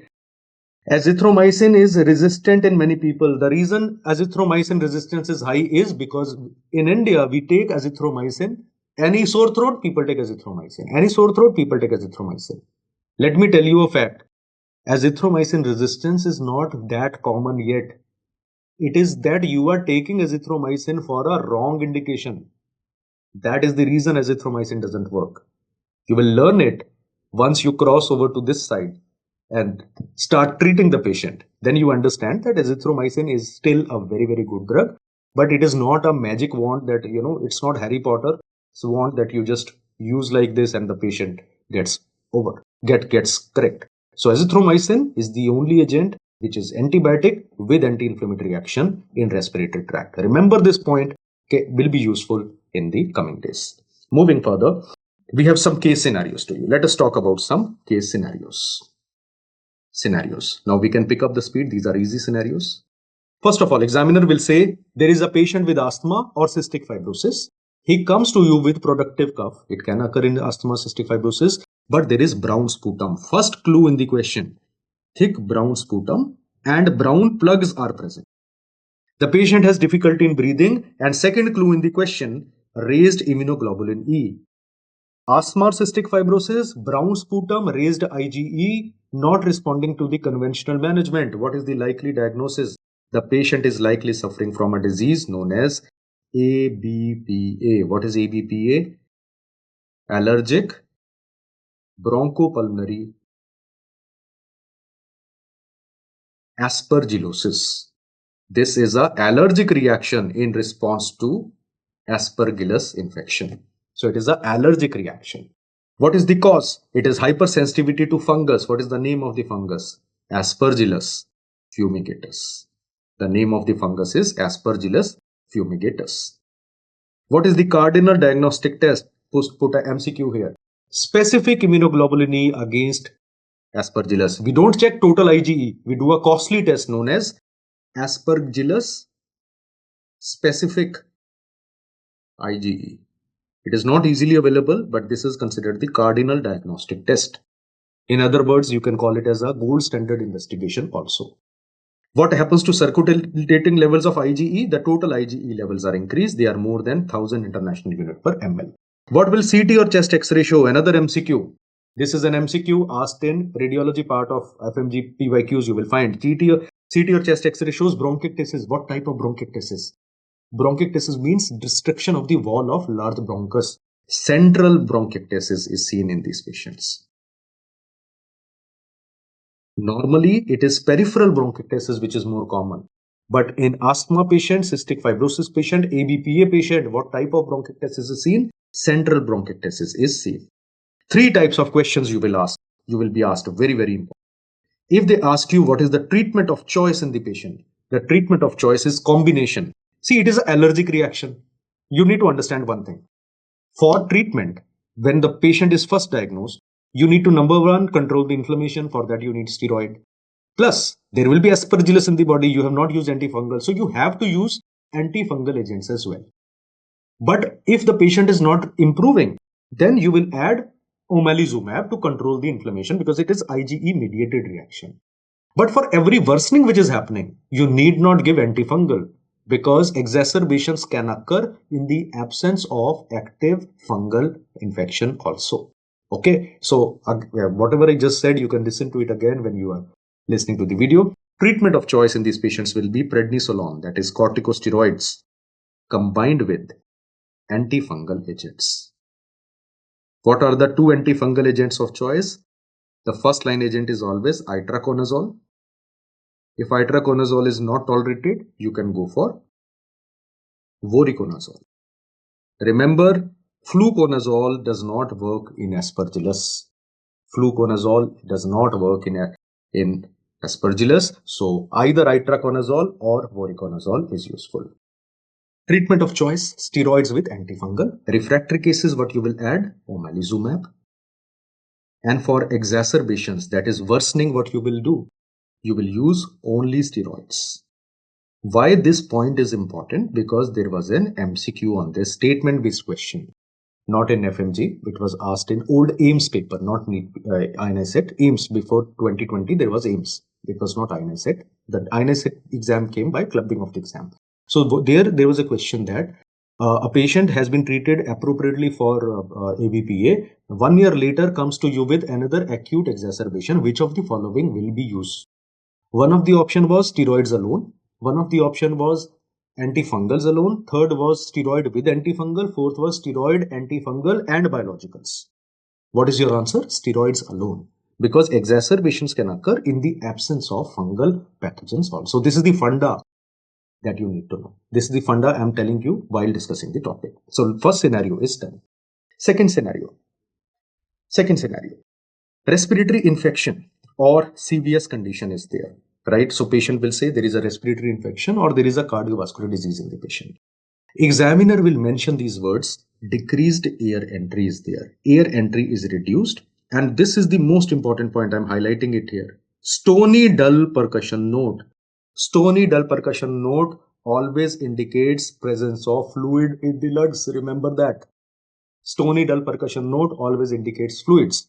If you see chest X-ray, there will be blunting of the costophrenic angles because there is fluid getting accumulated in the costophrenic angle, and there is appearance of S-shaped Ellis curve. It is something which is more of a radiological described sign. We don't, pay much attention to it, but if they mention this word, the likely diagnosis in the patient is clearly pleural effusion. Pleural effusion. Right? So pleural effusion is the answer. Look at this table. Lights criteria for pleural effusion, very important. And there was a question asked on lights criteria indirectly in the recent. So based upon lights criteria, pleural effusion can be of two types: low protein and high protein. Low protein is called as transudative. High protein is called as exudative. How do we calculate? How do you say transudative versus exudative? We take the protein value, the ratio between the pleural protein divided by serum protein. If the pleural protein is less than 0.5 of the serum protein, that is transudative. If it is more than 0.5, it is exudative. Then we check for LDH value. If the LDH value is less than 0.6 of the serum fluid in the pleural space, then it is transudative. If the pleural LDH is more than 0.6 times, that is more than 60% of the serum value, that is exudative. Third, if you don't have a absolute value, if you see that pleural LDH is less than 2/3, equal to or less than, this word is missing here, equal to or less than 2/3 of the upper limit, then it is transudative. It is more than 2/3 of the upper limit of the normal value, then it is exudative. What are the common causes? Causes you need to remember. Multiple MCQs on this has been asked. Multiple MCQs have been asked on this. So transudative will be seen in systemic diseases like hypoalbuminemia, like cirrhosis, nephrotic syndrome, CCF, constrictive pericarditis. They will all have transudative effusion. On the other hand, exudative pleural effusion will be seen in autoimmune disease, for example, SLE, esophageal rupture, infections. Highlight this word, parapneumonic. This was the question which was asked. TB, fungal, empyema. What is empyema? Pus in the pleural cavity. Malignancy, pancreatitis, post-CABG, and pulmonary embolism. These all will have exudative pulmonary embolism. I'm writing in the bracket so that you don't miss it. And this is the photograph where they will show the photograph and ask you the diagnosis. Can you see that there is fluid, there is blunting of the costophrenic angle here? And what is S shape? It is a shape in which as you move from medial to lateral, the fluid level tends to rise. It reaches a peak over here, and then when you move posteriorly, it starts falling again. So it forms a S-like shape. That is called as the Ellis S-shaped curve. It is a more of a fancy word. It is something we do not pay attention in real life. If there is costophrenic angle getting obliterated like this, along with stony dull percussion note, the likely diagnosis is pleural effusion. Look at the MCQ. Treatment of pleural effusion depends upon the cause. Remember the word. Putting a treatment, I'm writing, mostly it depends upon treating the cause. Mostly you will treat the cause. However, in parapneumonic effusion, what is parapneumonic effusion? Due to pneumonia, fluid is accumulating. There is no separate treatment needed. Antibiotics for underlying pneumonia are good enough. No separate therapy is needed. But empyema, if it occurs, that will require IV antibiotics along with intercostal tube drainage. Intercostal tube drainage. So mostly it depends upon treating the cause of the patient. A patient with a history of pneumonia develops pleural effusion. So pneumonia with pleural effusion. What kind of pleural effusion it is? Parapneumonic. Parapneumonic is exudative or transudative? This is all you need to remember. Exudative. Right? If it is exudative, look at the options. Pleural protein ratio compared to serum less than 0.5? Wrong. It is more than 0.5. Pleural LDH less than 2/3 of serum LDH? Wrong. It is more than 2/3. Pleural LDH less than 0.6 of serum LDH? Wrong. It is more than 0.6. What is the odd one out? pH is not used to distinguish. An odd one out here is B, which is your correct answer. Many times you don't know the answer, but answer is reached by ruling out the options. So by ruling out the options, you can easily reach the correct answer. So if you have a question like this, don't panic. What is important is if a future question gets asked, you have to remember what are the causes of transudative and what are the causes of exudative pleural effusion. Let's move further. Next scenario, examiner will say, there is a patient having hemopsis. What is hemopsis? There is bleeding in the sputum. Hematuria, that is, there is bleeding in the urine, and anti-GBM, anti-glomerular basement membrane antibodies are present. Whenever you have a diagnosis like presentation like this, patient is suffering from an autoimmune disease known as Goodpasture syndrome. In Goodpasture syndrome, what is the cause of hemopsis? It occurs due to alveolar hemorrhage. The cause in the patient is alveolar hemorrhage. Now, let us go one by one. What is the age and gender for Goodpasture syndrome? Now, there are two peaks of Goodpasture syndrome which are seen. One peak occurs in the mid adulthood and young adults, and second is the one which is seen in older age group. In the older age group, male and female are equally affected, but this is one autoimmune condition where males are slightly more affected compared to female, and it is 20 to 30 years, which is the common age group. And the risk is significantly more, or the bleeding in these patients is particularly triggered in smokers. So smoking does not cause Goodpasture syndrome, but smoking triggers acute complication or acute alveolar hemorrhage in the patient. So smoking in general is bad, but it is very bad in Goodpasture syndrome. So what is the most common auto antibody which is seen in these patients? There is IgG type of anti-GBM, anti-glomerular basement membrane antibody, which is seen. This anti-GBM antibody is directed against what? It is directed against alpha 3 NC1 domain of type 4 collagen. Alpha 3 NC1 domain of type 4 collagen. This particular point is also your MCQ. This is integrated with pathology part. Which antibody produces this disease? So these tables of antibodies is something you read in pathology also. If there is isolated renal involvement in Goodpasture syndrome, we don't call it as Goodpasture syndrome. The term anti-GBM disease is used in there. So when they say anti-GBM disease, these patients will not have alveolar hemorrhage. Now, what is the treatment of choice? Now, to remove, if the patient is presenting acutely, you need to start steroids and do plasmapheresis for the removal of these antibodies. So you will do plasmapheresis if the patient presents with severe disease with increased autoantibody titers. However, in general, for the attainment of remission, controlling the disease, the drugs, the therapy of choice, if they ask, you would write like this: we use a combination of choice. A combination of steroids, that is prednisolone, is combined with cyclophosphamide in these patients. So steroids along with cyclophosphamide are useful. Cyclophosphamide is not only an anti-cancer agent, it also has good immunosuppressive action, and in many vasculitis and many autoimmune diseases, cyclophosphamide is one of the frontline agents. So this is your Goodpasture syndrome. Let us move towards this disease. Next question. Examiner will say there is known infection patient, or there is respiratory disease or trauma, and there is dyspnea, that is sudden onset shortness of breath. Generally, it is sudden onset.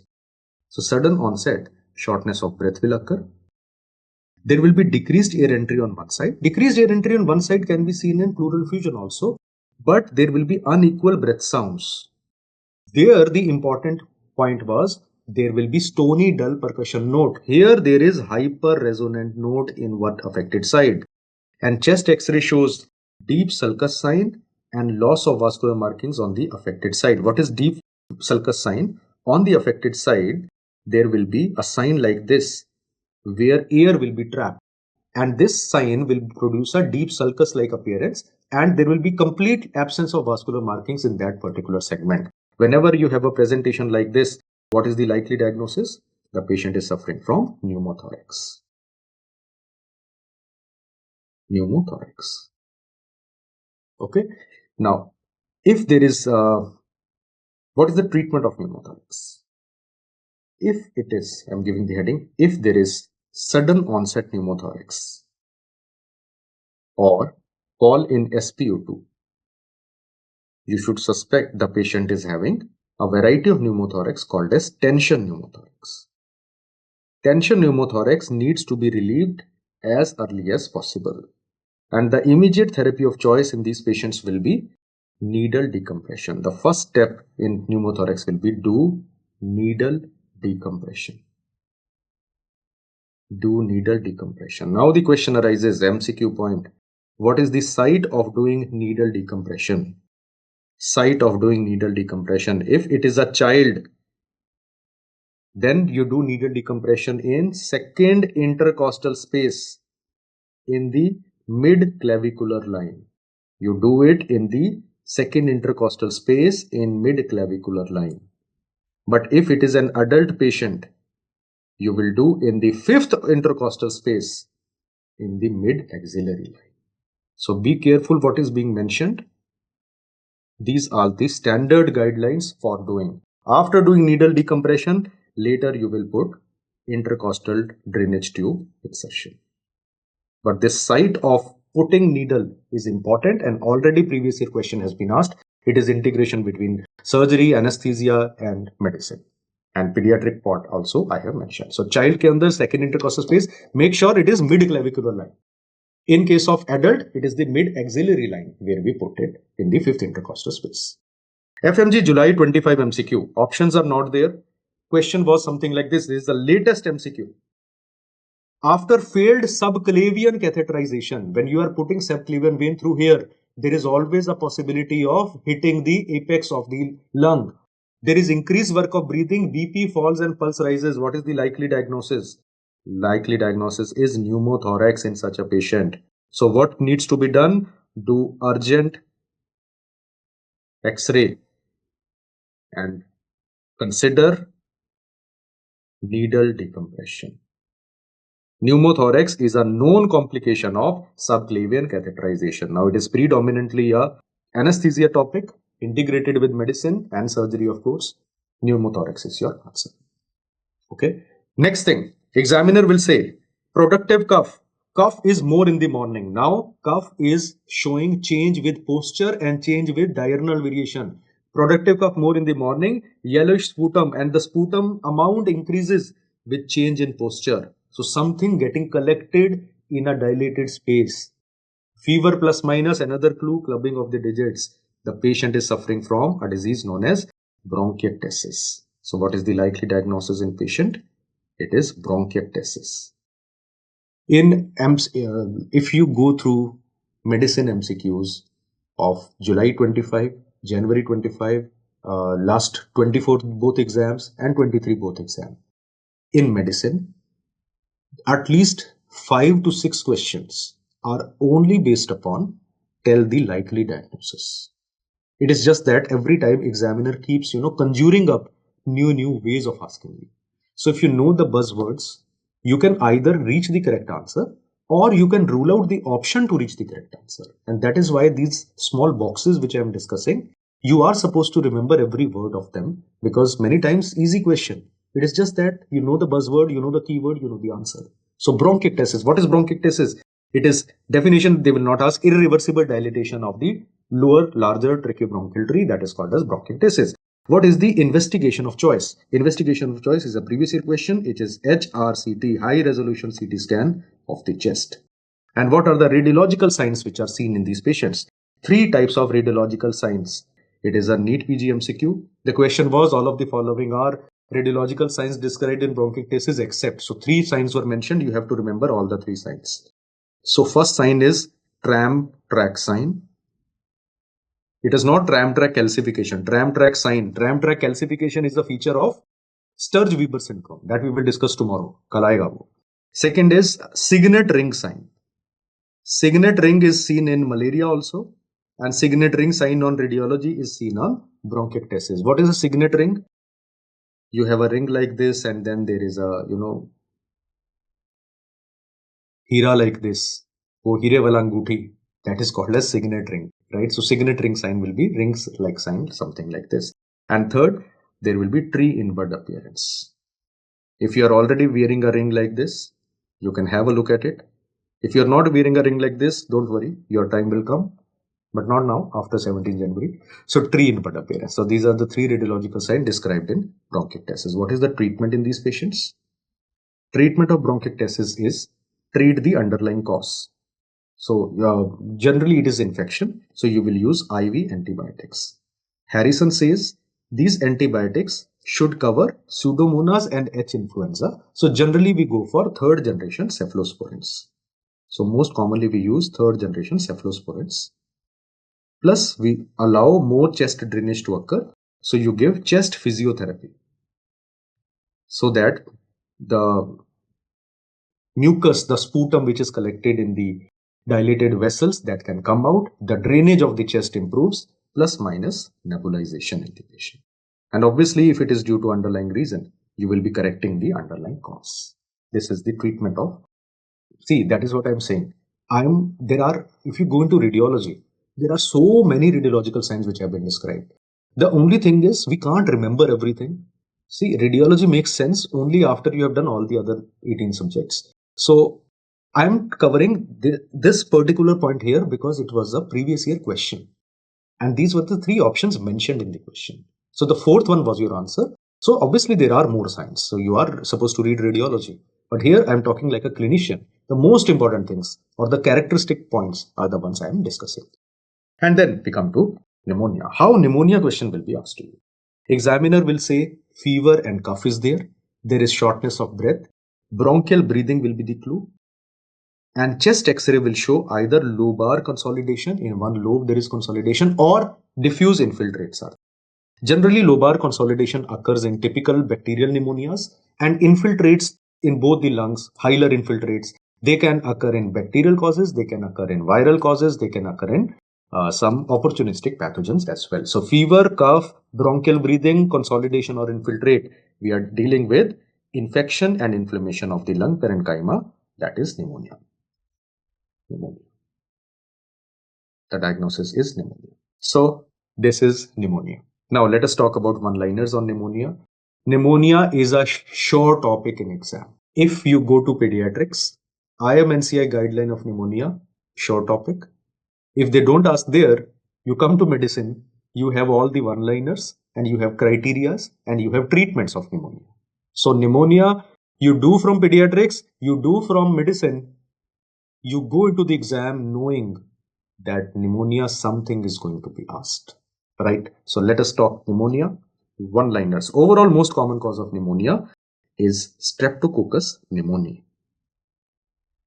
also known as pneumococcus. What is the cause of nosocomial pneumonia? Most common cause is Staph aureus. Most common cause of pneumonia in COPD patient, given in Harrison, Haemophilus influenzae. HIV, if they say overall most common cause, overall most common is different. Overall most common will be pneumococcus, that I will write separately. But if they say CD4 count related, CD4 count less than 500, these patients have a tendency to develop Mycobacterium tuberculosis infection. It will not be a true pneumonia, but it will mimic pneumonia-like presentation. CD4 count less than 200, patient will develop Pneumocystis jirovecii infection. Previously, it was called as Pneumocystis carinii. And CD4 count less than 50 cells per millimeter cube, it will be atypical mycobacteria. For example, MAC. What is the full form of MAC? Mycobacterium avium intracellulare. If question says lobar consolidation and bronchial breathing in AIDS patient, lobar consolidation will be typically produced by pneumococcus.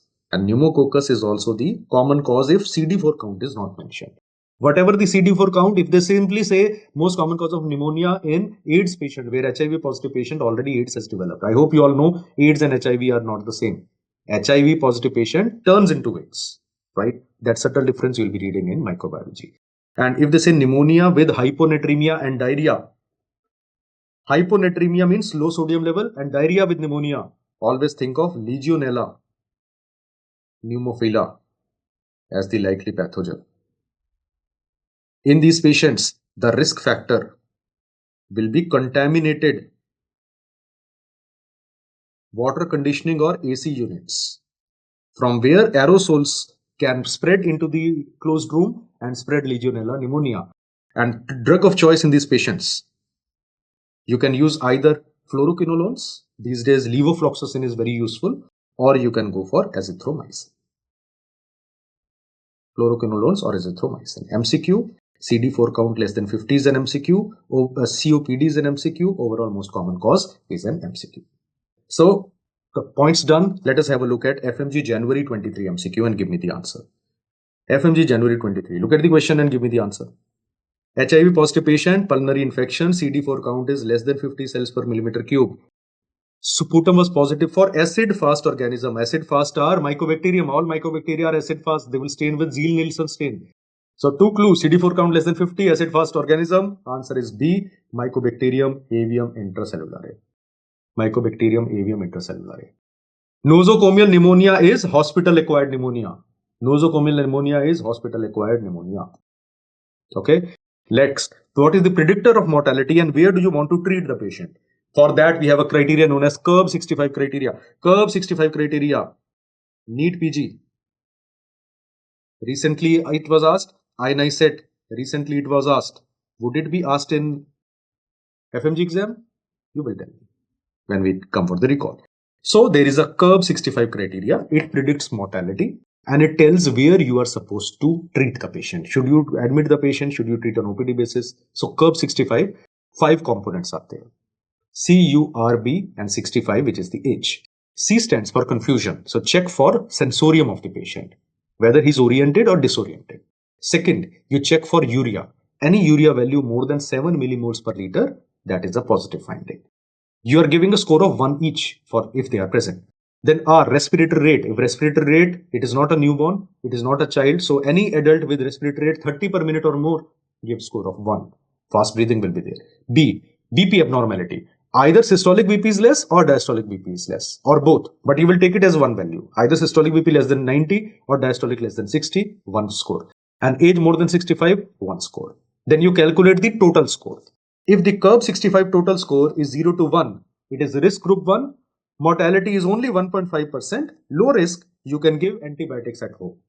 If the 𝗘𝗱𝗶𝗁 score is 2, risk group is 2, mortality is 9.2%, you have to decide. If the patient is having any other comorbidity, counsel the patient's relatives. You feel that they are well off, but they live quite far away. So counsel them, get admitted, start antibiotic, later on we can discharge. But if the patient is very poor, no beds available, you will start with OPD care, but make sure that they are coming very frequently for the change of antibiotic. And if the score is between 3 to 5, there are scenario questions, tough scenario questions asked on this in INI-CET. So please spend some time in your local vernacular language, whatever it is, speak it out, discuss with your friend, or look at your mirror and talk to yourself and say it out what you are going to do. If it is total score 0 to 1, manage at home. Score 2, 9.2% mortality. So either ways it can go. But if it is 3 to 5, risk group 3, 30-day mortality without therapy is 22%, admission, and you have to manage as severe pneumonia. Okay, 𝗘𝗱𝗶𝗁𝗱 criteria 3 to 5 is the criteria for severe pneumonia. This is also an MCQ. When do you say severe pneumonia according to 𝗘𝗱𝗶𝗁? And I put a small Q here. Which is better? Harrison says either of the two can be used, but 𝗘𝗱𝗶𝗁 is the one which is more commonly used, and this is the one on which questions are asked. PSI questions are generally not asked. And end of the day, Harrison also talks. Harrison says, more than the scoring systems, it also depends upon the assessment of the physician, which is actually true. Scoring system can only help you medically. Eventually, it is your clinical skill which will help you to decide what and where you want to treat the patient. So the question is, where do you want to treat the patient? For that, I have kept a lot of space. Why? Because I will be writing the updated Harrison guidelines. Updated Harrison 22nd edition guidelines. So I'll go slow, but this is an important point. So first of all, treatment of choice. If you are doing on OPD basis, you have, see, whether to decide OPD basis or not, we have already decided, right? 𝗘𝗱𝗶𝗁𝗱 criteria. If you are managing on OPD basis, first possibility, patient has no comorbidity. No comorbidity, only pneumonia is there. So what are the things you will do? You will use the patient, the first line therapy will be oral amoxicillin. You don't give amoxiclav, you give oral amoxicillin. Plus minus, you can consider combining either doxycycline or macrolide. Which macrolide do we use? Right in bracket azithromycin. You can combine one of the two with amoxicillin. What are the alternatives? This is the first line therapy. Alternative will be oral doxycycline alone, or you can go for oral azithromycin alone. Second possibility, if the patient has comorbidity.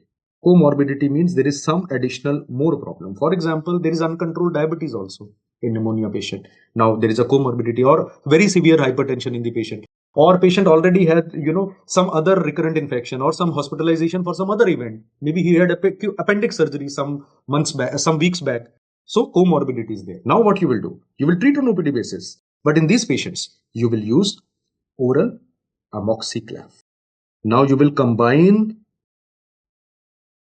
amoxicillin with clavulanate combination. Oral amoxiclav will be used.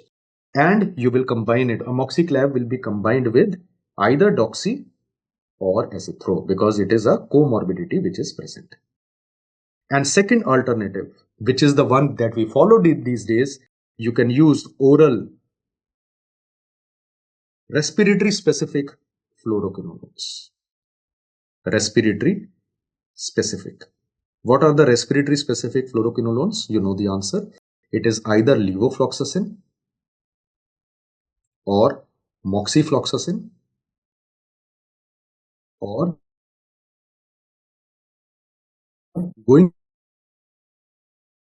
changes compared to what you might have read in your usual medicine notes. If you don't remember the usual medicine notes, this you have to remember. There is a possibility you may get question on this. So this is regarding the OPD basis treatment. Second is inpatient therapy or inpatient basis. Inpatient basis means you are admitting the patient. I'm writing in bracket hospitalized patient. In inpatient basis, if it is non-severe, you have admitted, but the patient is otherwise stable and there is no shock or any septicemia feature or other things. Non-severe patient, you will use beta-lactams. You can use either penicillins or cephalosporins. Generally, we use cephalosporins IV and they are combined with macrolides. Or you use fluoroquinolones alone, but you admit the patient and monitor in the hospital. If there is a patient with severe pneumonia and he's admitted in hospital, then you have to combine beta-lactams with fluoroquinolone. And if finally, last point, if the patient had any recent hospitalization in the last 2 or 3 months, or any recent hospitalization was there, you will add vancomycin. Or piperacillin tazobactam. Think and tell, why are we using vancomycin? Vancomycin is being added for MRSA cover and piperacillin tazobactam is being given for Pseudomonas cover. It is being given for Pseudomonas cover. You will now which one to add? That is a decision of the treating physician. Examiner will not ask you to choose. Right. So this is a summary. This is based upon 2 tables given in Harrison 22nd. Minor differences are there compared to the older Harrison. So it's a topic which is important and is being taught in the current NEET PG classes also, that this is a very important topic for the NEET PG exam. It is not only for NEET PG, it is also important for INSET. So I've kept empty space and I had to explain and write. So one-liners on Pneumocystis jirovecii pneumonia. There are one-liners asked. First of all, Pneumocystis jirovecii commonly causes infection in HIV positive patient. Something you already know. And what type of pneumonia it causes? It does not cause lobar pneumonia. It causes interstitial pneumonia. And when you do chest X-ray, there will be bilateral interstitial infiltrates present on the both sides. What will HRCT test show? HRCT test findings are important. These patients you will find diffuse ground glass opacities. Diffuse ground glass opacities. They are also written as GGOs. Remember that GGOs can occur in COVID-19 pneumonia also, but COVID-19 questions are being asked. Investigation of choice. Bronchoalveolar lavage fluid you take and apply GMS stain. GMS is a silver stain, gomory-methenamine silver stain. It will be positive for cyst. And if they ask you drug of choice, treatment के लिए भी prophylaxis के लिए भी same drug is useful, cotrimoxazole. It is a sulfonamide. Some they don't write cotrimoxazole, they write TMP SMX. That is the other name for cotrimoxazole. Trimethoprim sulfamethoxazole combination, that is called as cotrimoxazole. And next thing, last topic. After that, we will take the break. So just stay with me for the next 2 minutes. Okay. Examiner will give you this scenario. Old age patient, bedridden patient, post-operative patient, sudden onset dyspnea. Sudden onset dyspnea can occur. See, you need to understand now. I'm summarizing as we are discussing. Sudden onset dyspnea with stony dull note, it will go in favor of rapidly developing pleural effusion. Sudden onset dyspnea in a patient where there is a history of asthma or allergies will indicate an acute exacerbation of asthma. Sudden onset dyspnea in a patient where there is resonant note happening and one side breath sound decreased, that will indicate pneumothorax. And if they say sudden onset dyspnea with tachycardia, pleuritic chest pain, and chest pain is worsening on inspiration, it indicates patient is developing pulmonary embolism or pulmonary thromboembolism. It typically occurs in old age patient, bedridden patient, post-operative patient, particularly total hip replacement patients. Fracture femur patients are more prone to develop this. The likely diagnosis in these patients, I'm putting it above, it is pulmonary thromboembolism. Pulmonary thromboembolism. Sometimes the word thrombo is not included. They use the word pulmonary embolism. They are the same disease. Don't get confused. Embolism, pulmonary thromboembolism, these words are synonymously used by the examiner. This is your old NEET PG MCQ. All of the following are seen in thromboembolism except pulmonary edema is not seen. You may get a simple one-liner. Pulmonary edema is not a feature of thromboembolism. Now, what are the risk factors? Important risk factors. First of all, it occurs in old age. Second, it occurs in prolonged immobilization, if the patient is immobilized for a long time. Third, it occurs in post-operative patients. What are the 2 surgeries in which the risk is more? Post-operative, if there is total hip replacement, the risk is more. You need to give prophylaxis. Second, any patient where invasive management of fracture neck of femur surgery has been done. Fracture neck femur surgery. You have higher chances of developing pulmonary embolism. Fourth, it can occur in nephrotic syndrome. Nephrotic syndrome is a procoagulant prothrombotic state. Fifth, it can occur in factor V Leiden mutation. It's some genetic cause of thromboembolism, can occur in young adults. It can also occur as a part of ABPA syndrome, antiphospholipid antibody syndrome. These are the important risk factors. Actual list, there are almost 15-20 causes. These are the important ones which examiner will be asking. So these patients will have first develop a deep vein thrombus, either in the calf veins or in the femoral vein, that will dislodge and then cause embolism. What is the screening test in these patients? Screening test is one-liner. Screening test in these patients is blood for D dimers. When you check blood for D dimers, these D dimer levels will be increased in the patient. But remember, D dimers can be increased in DIC also. So DIC can also have rising D dimer. So one possibility of D dimers is this patient, that is pulmonary embolism. If you do ECG, what you will find? Most common ECG finding is tachycardia. What kind of tachycardia? Sinus tachycardia. No fibrillation, no flutter, just normal rhythm, but the rate is increased. But if they say characteristic ECG finding, there is a finding known as S1Q3T3 pattern. S1Q3T3 pattern. S1Q3T3 pattern is also known as McGinn-White sign. McGinn-White sign. McGinn-White sign. Good. Many of you have done it well. S1QT3 क्या होता है? There is a abnormal S wave in lead 1. There is abnormal Q wave in 3 and inverted T wave in lead 3. That is called as S1Q3T3 pattern. ये कैसा दिखता है? This is something I will show the photograph tomorrow also. And this is something I have discussed in my detailed videos. They are there on my YouTube channel link I showed. So you can go through it. I think video number 2 or video number 3, I have discussed the pattern. How does it look like? Because it's a rapid revision we are doing, ultra rapid revision. So just remember S1Q3T3 pattern. And examiner will give you other clues also along with the ECG strip if they put up a question. What will you find on chest X-ray in these patients? Now chest X-ray, look at this. 3 chest X-ray findings are important. Look at the first finding. Can you see in this patient, this consolidation has happened. It is a wedge-shaped demarcated area which has formed. This is called as Hampton's hump. Right? So what are the 3 signs? There will be Hampton's hump. This patient is having Hampton's hump. Hampton's hump. There will be a wedge-shaped demarcated consolidation in one of the segments of the lungs. Second will be watermark sign. Watermark sign.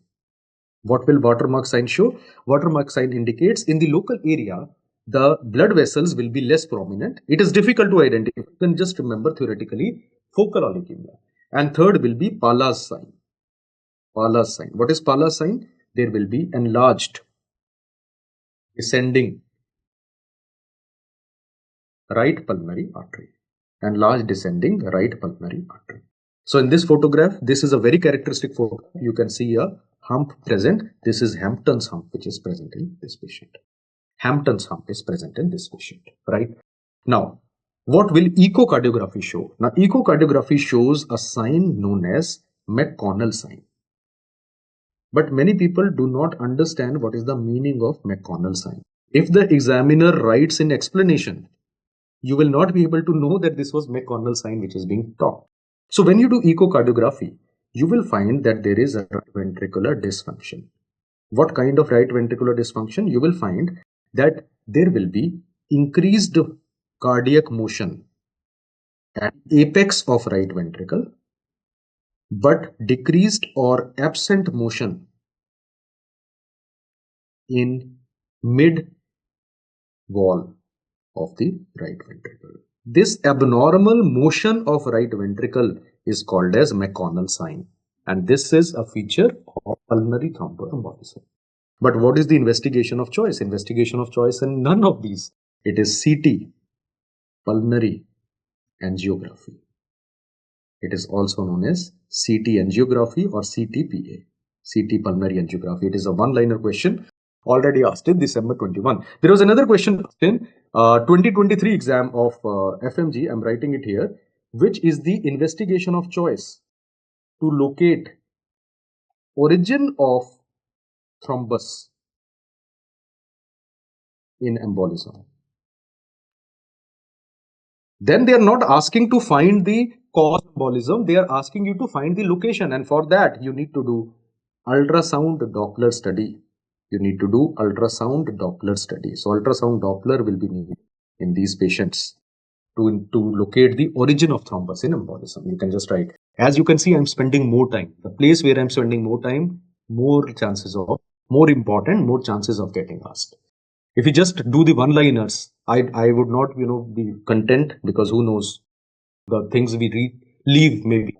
At least the important things we have to know. And gold standard investigation will be angiography. Gold standard investigation will be angiography. Now, what is the treatment that we do? Treatment is very simple. If examiner says that there is a pulmonary embolism patient where there is a small embolism or submassive embolism and there is normal BP, there is no hypotension, in these patients, you will start the patient on low molecular weight heparins. For example, the drug known as enoxaparin. Subcutaneously, you can start enoxaparin in these patients. But if there is a massive, there are radiological criteria for that and there are angiographic criteria for that. So they will mention it, massive is there. Massive pulmonary embolism or the systolic BP patient is less than 90 millimeters of mercury. Hypotension is happening. In these patients, you have to do thrombolysis. Good. And what agent will be used? 𝗘𝗱𝗃 is the agent you will be using. And after thrombolysis, you will be putting the patient back on low molecular weight heparin. And thrombolysis has to be done within 12 hours of the onset of illness.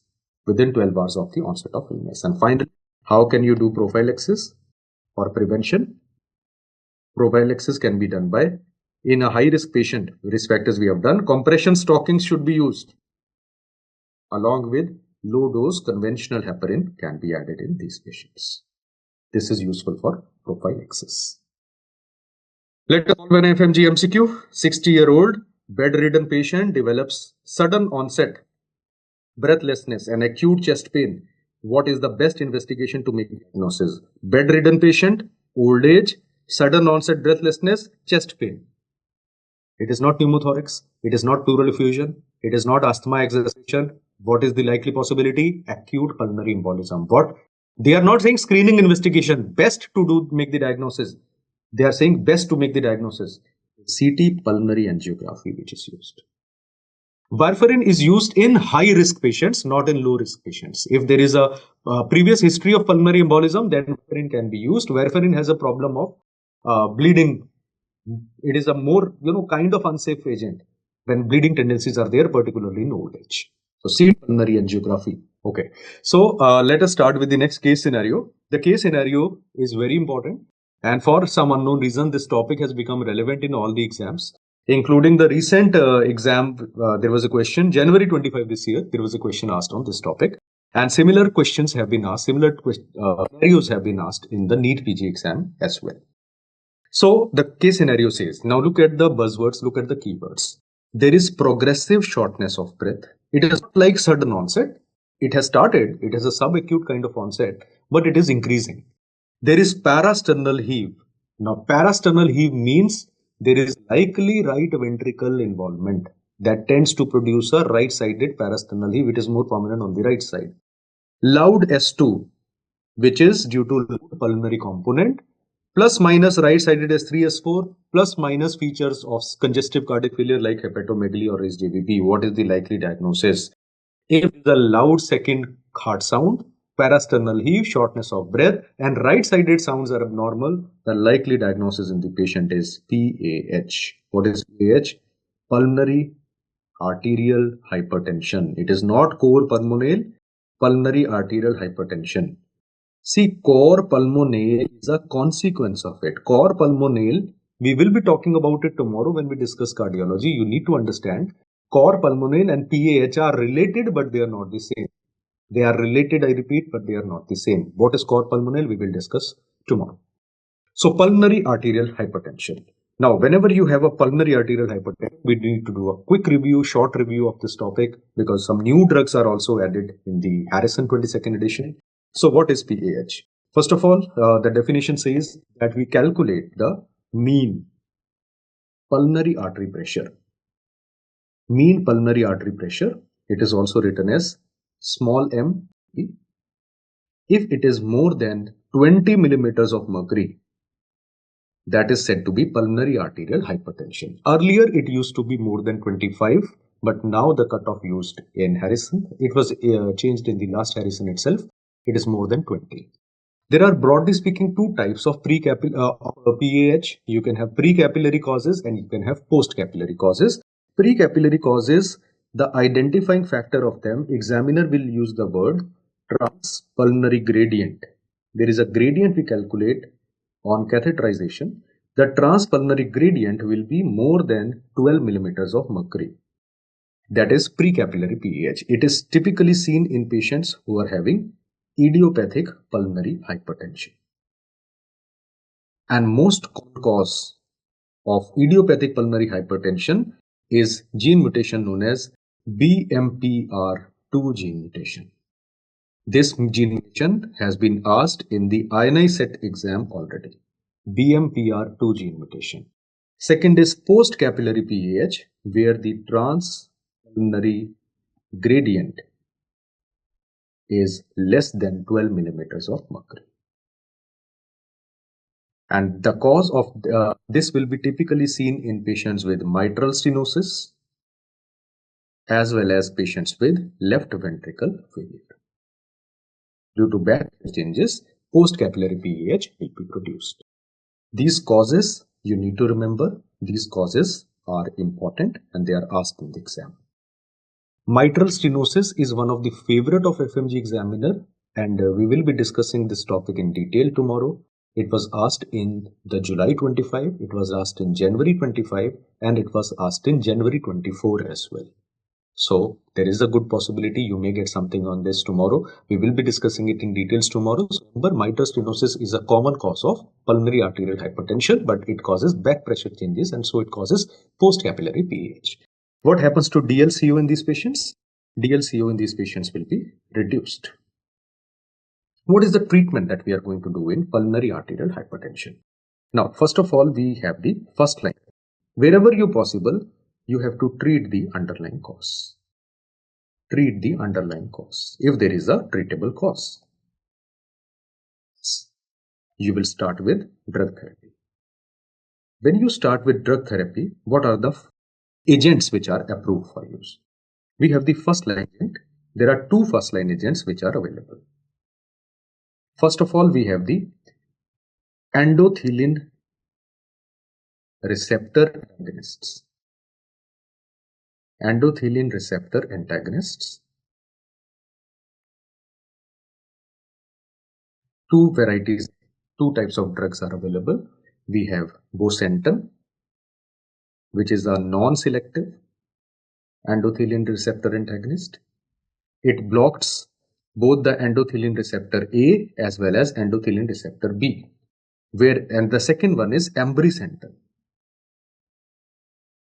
Ambrisentan is a selective ETA blocker. It has less side effects and it is more specific for PAH patients. So two of these drugs are approved for use. Second class of drugs, they are very popular, easily available. You must have heard the name phosphodiesterase 5 inhibitor. Now this is also your pharmacology integration which is happening. So PDE5 inhibitors which are approved for use.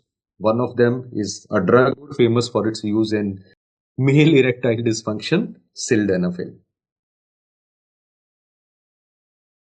Another long form of that, which is actually preferred these days, is tadalafil.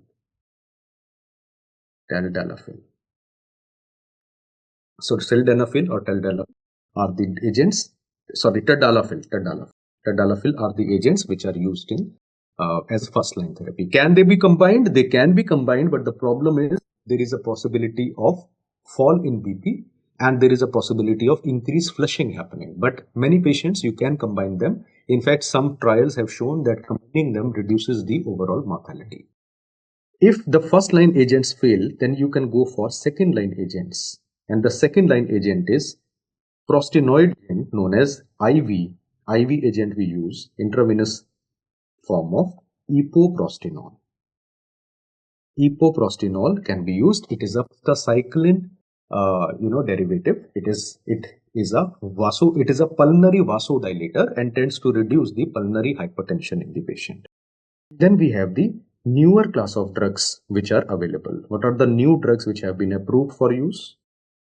There is another big set of list of drugs. In fact, there are total about 12 to 13 drugs which can be used in selected patients, but not all of them are available in our country as well.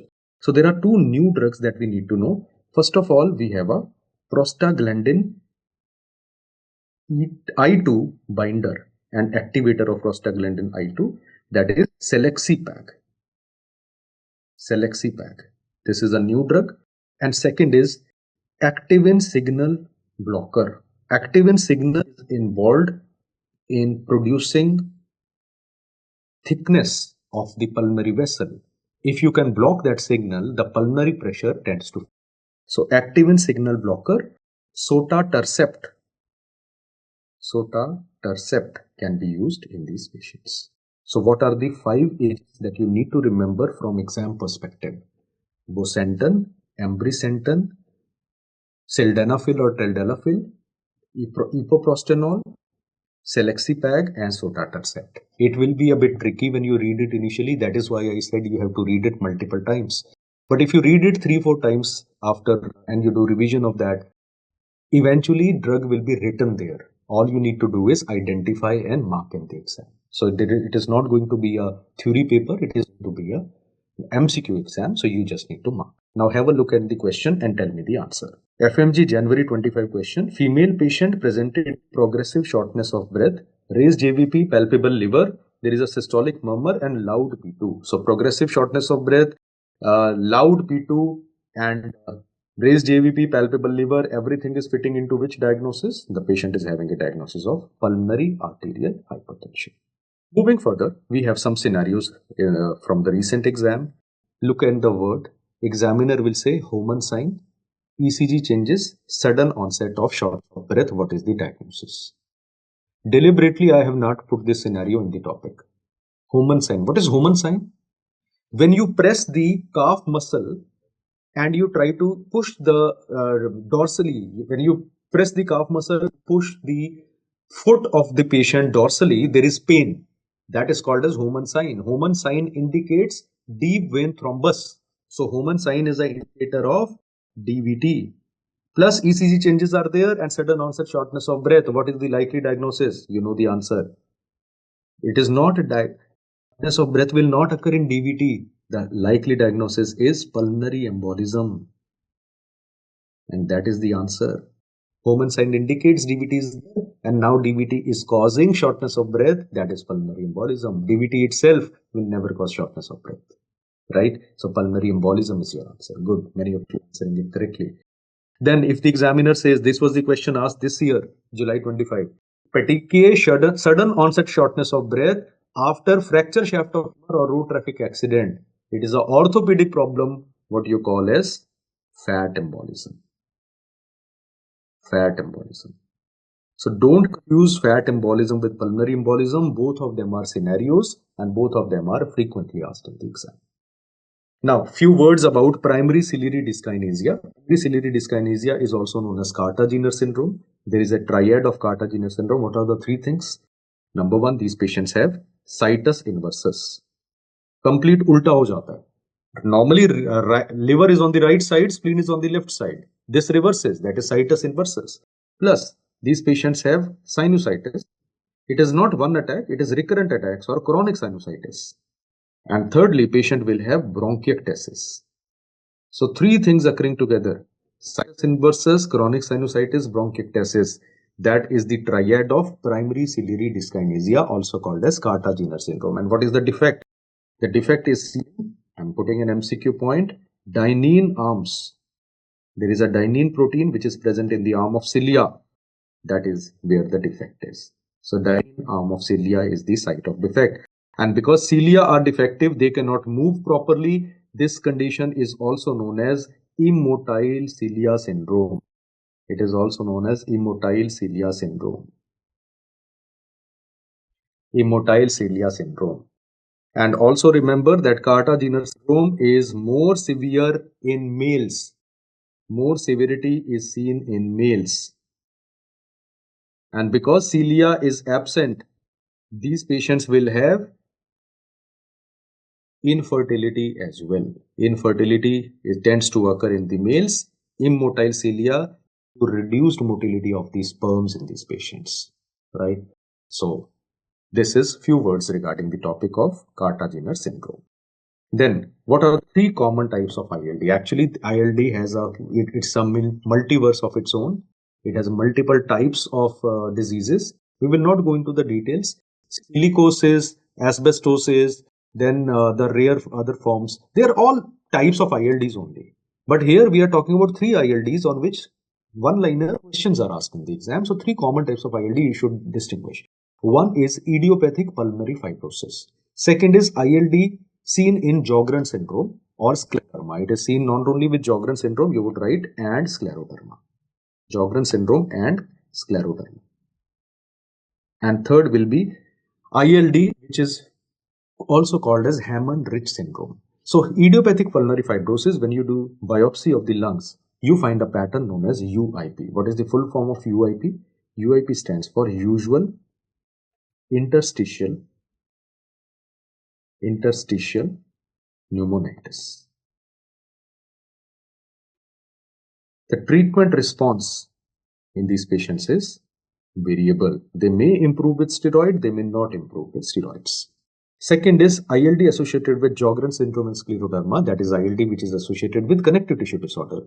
That when you do biopsy in these patients, it shows NSIP. What NSIP? The full form of NSIP is non-specific interstitial pneumonia, also called as non-specific interstitial pneumonitis. Non-specific interstitial pneumonitis. And these patients, the drug of choice is steroids. Plus, there is a new anti-fibrotic agent. It is commercially useful. And one of my relatives, there is a relative of mine, she got COVID and then post-COVID she got fibrosis. And we started a drug in that lady, that relative of mine, and she actually improved after 6 months.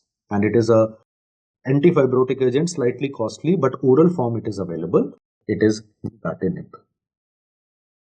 Nintedanib is useful in patients. It's an anti-fibrotic agent useful in post-infection or post-tissue disorder, ILD, particularly if it is showing NSIP. So nintedanib is a pharmacology integration with medicine. And third is your Hamann-Rich syndrome. LIP can also occur. See, LIP can occur in Sjogren syndrome, but the more common ILD in connective tissue disorder is NSIP. More on this we will talk when we talk about connective tissue disorder. Now, biopsy shows Hamann-Rich syndrome shows acute interstitial pneumonitis. Acute interstitial pneumonitis. And acute interstitial pneumonitis is one condition which has a rapid acute fulminant course, and this is the variety which has a high mortality. So highest mortality in acute presentation in AIP patients. So these are the three types of ILDs on which MCQs are asked, so we are discussing them here. Let us move further and move into a topic which is one of the favorites again for FMG examiners.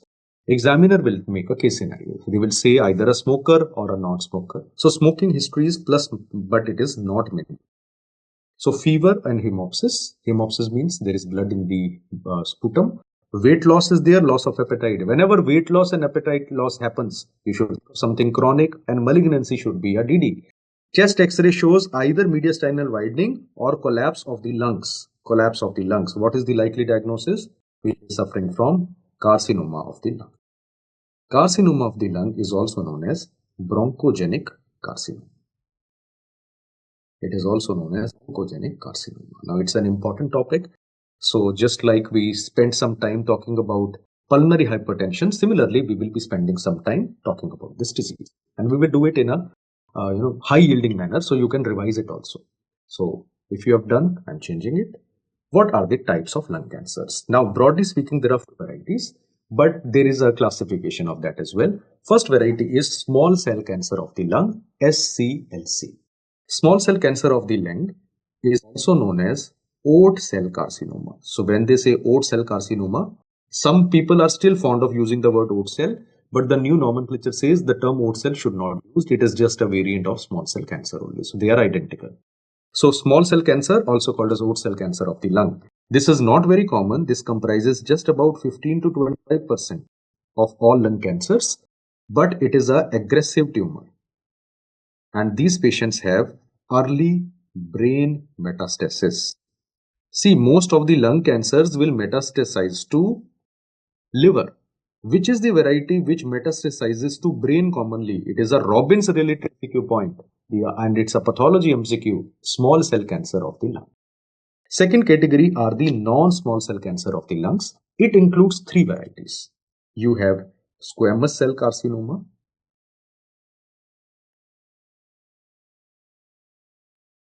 you have adenocarcinoma, and you have large cell carcinoma. Large cell carcinoma. Squamous cell carcinoma as well as small cell carcinoma both tend to occur in smokers. Whereas adenocarcinoma is the one which is associated with a non-smoker. So if they say what is the most common tumor or brain or most common lung tumor, lung cancer in non-smokers, it is adenocarcinoma. This is the variety which is associated with asbestosis as well. Asbestosis is associated with increased risk of developing adenocarcinoma. It does not occur in the hilum, it tends to occur more in the peripheral region. Now, let us discuss the three common varieties. Large cell carcinoma will never be asked. It is more of a diagnosis of exclusion. So, they will be asking you to distinguish between these three. They will be making a case scenario out of it and asking you what is the likely diagnosis. So, let us go one by one. Small cancer of the lung. This is central in origin, central in location. Central means it occurs in hilum. Squamous cell carcinoma is also central, tends to occur in hilum. Whereas adenocarcinoma tends to occur in the peripheries. What is the frequency? As I said, it's seen in about 15 to 20% of the patients. Squamous cell carcinoma is second most common worldwide. This is the most common type in India, unfortunately. Adenocarcinoma is the most common worldwide. Common type worldwide as well as overall, if they mention and the word India is not there, the answer will be adenocarcinoma. Okay.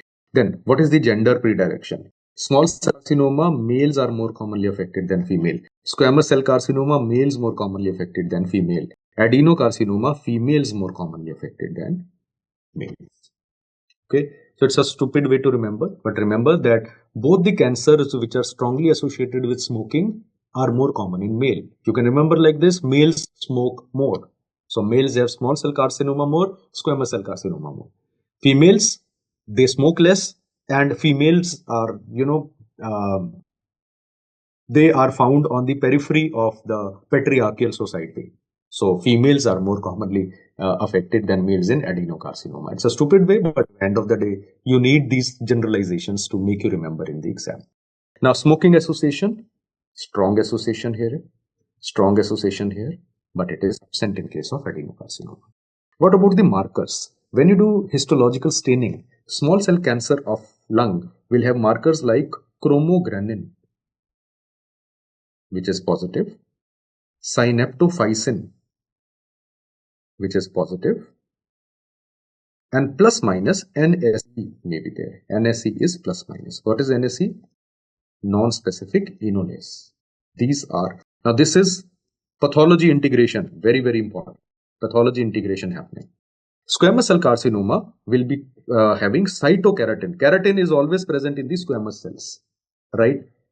So chromogranin is also known as chromogranin A. Chromogranin has multiple subtypes. A and B are the two common subtypes. So chromogranin A positivity is small cell cancer. You can write chromogranin. Cytokeratin will be positive here. These patients will be having positivity for P40, P63 as well as P65 positivity. These are the tumor markers of squamous cell carcinoma of the lung. Adenocarcinoma unfortunately does not have many tumor markers. So most of them are having TTF1 positivity. TTF1 positivity. TTF1 stands for thyroid transcription factor number 1. Details I will not give. Now moving over, what will you find on microscopy? Small cell carcinoma, you will find small malignant cells. First of all, the size of the cells will be small. They will have increased basophilic staining. Especially in the endothelium of the vessels, in endothelial region.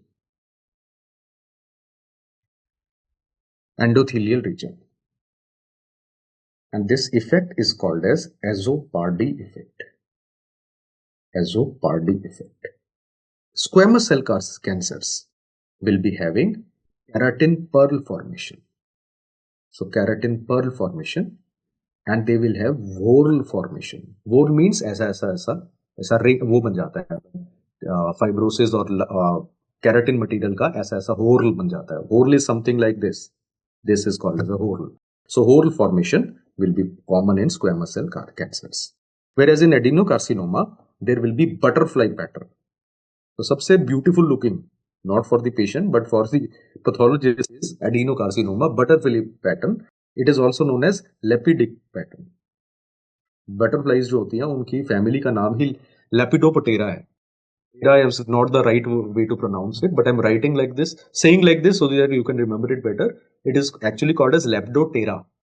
But P word silent होता है, तो हम लोग pronunciation में Lepidoptera कहते हैं उसको. So Lepidoptera is the technically speaking, Lepidoptera is the genus of butterfly. So this is also called as lepidic pattern, beautiful butterfly pattern, right? Then which is the variety which is strongly associated with Horner syndrome? It is minus, it is minus, it is strongly present. Horner syndrome patient will have all the features like ptosis, meiosis, anhydrosis, etc. with loss of ciliospinal reflex. This is something you have read in anatomy and surgery also. Which is the variety which is associated with squamous cell carcinoma? It is adenocarcinoma which is associated. Now, paraneoplastic syndromes, you need to remember, they are rare in adenocarcinoma. They are common in squamous cell carcinoma. They are common in squamous cell carcinoma. They are rare in adenocarcinoma. In small cell cancer, the most common paraneoplastic syndrome is SIADH. SIADH. What is SIADH? Syndrome of inappropriate antidiuretic hormone synthesis. Second most common, they can also have Cushing syndrome. In case of squamous cell carcinoma, the most common paraneoplastic syndrome is hypercalcemia. Why hypercalcemia? Because these patients have increased PTHrP peptide formation. Parathyroid hormone related peptide. It works like parathyroid hormone, it is not the same. So it causes hypercalcemia. And adenocarcinoma generally does not have paraneoplastic syndrome. About 10 to 20% patients, however, 10 to 20% patients may have migratory thrombophlebitis. They may have migratory thrombophlebitis. Migratory thrombophlebitis is also known as Trousseau phenomena or Trousseau's disease. So migratory thrombophlebitis, it is not considered to be a true paraneoplastic syndrome, but it can occur in patients with adenocarcinoma. So these are the important summary, and this summary covers, let me tell you, this summary which I have just written, it covers every single MCQ asked on these distinguishing tumors in all the exams of FMG and NEET-PG. And most of the recent INSF also. It's a very important table. Mark it. You are supposed to go through it in the last week when you are doing revision, right? Go through it. It's a very important table. So I have written slowly while explaining. Now have a look at the FMG July 25 question and tell me the answer. A patient presented with cough and progressive weight loss since past 3 months. Biopsy of lung mass revealed chromogranin and synaptophysin positivity. What is the likely paraneoplastic syndrome? First, you need to make the diagnosis. Cough, progressive weight loss, and lung mass. So it is likely cancer. Which cancer? Small cell cancer. And small cell, what is the most common paraneoplastic syndrome? SIADH is your likely answer. So SIADH is the possibility. Okay. Look at the next question. FMG January 25. Chronic smoker presented progressive shortness of breath. Spirometry revealed FeV1 of 60%. And FeV1 by FVC of 0.6, it is less than normal. So what is the possibility that we are thinking of? ILD, silicosis and DIP, they all belong to the same degree. They are all restrictive lung diseases. This is a patient with low FeV1 by FVC. So likely answer in the question is C, that is COPD. Looks easy if you have done the topic. If you have done it superficially or don't have the precision, the same topic becomes tough. Although the topic, the disease is done, but there are a few points. Let us write a few points because it is a topic which is pediatric but also asked in medicine occasionally. Let us write down a few points related to cystic fibrosis. Cystic fibrosis. What is the dyad of cystic fibrosis? Dyad means two things which occur together. दो चीजें जो एक साथ होती. First of all, these patients have recurrent pneumonia. And second, these patients have malabsorption. Particularly, malabsorption is seen. What is the gene of cystic fibrosis? CFTR gene. which is present on long arm of chromosome 7. So it is present on chromosome 7q. CFTR gene codes for a epithelial chloride channel. Chloride. What is the most common mutation which is seen in cystic fibrosis? It is delta F508 mutation. It is also written as phenylalanine 508 deletion, means there is deletion of phenylalanine residue on the 508 position. There is another name of this. This is called as class 2 mutation. So for future exam, you can remember the alternative names. If they ask second most common mutation, the answer is G551D. What is the screening test of choice? Screening test of choice. The screening test in these patients. Sweat chloride test. Yes, absolutely right. I can make out that most of you have done this topic well. If chloride level is equal to or more than 60 milliequivalent per liter, that is considered to be a positive test. But if they say screening test in neonate, you cannot do sweat chloride test in a newborn. You will do a blood test for IRT, which will be elevated. IRT is an abnormal form of trypsinogen which circulates in the blood of these patients. So immunoreactive trypsinogen will be your answer. In patients of cystic fibrosis, what is the cause of infertility? Infertility is more common in males compared to females. It is CAVD. CAVD stands for congenital absence of vas deferens. Congenital absence of vas deferens. It is just summary we are doing. I am quite sure you have read about it in pediatrics already. If not, you are supposed to read. So congenital absence of vas deferens. Then in these patients, what happens to chloride secretion? Remember, it's a ionized set MCQ. In respiratory tract, GIT and pancreas, the chloride secretion is decreased, whereas in sweat gland, the chloride secretion is increased. This is the MCQ recently asked in one of the ionized set exam. And what is the new class of agents which are available? The new agents which are available are CFTR modulators. CFTR modulators are the new class of agents which are approved for use in these patients.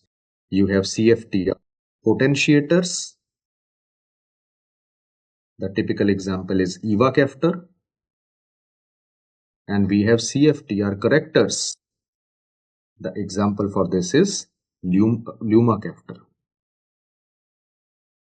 tezacaftor, lexacaftor.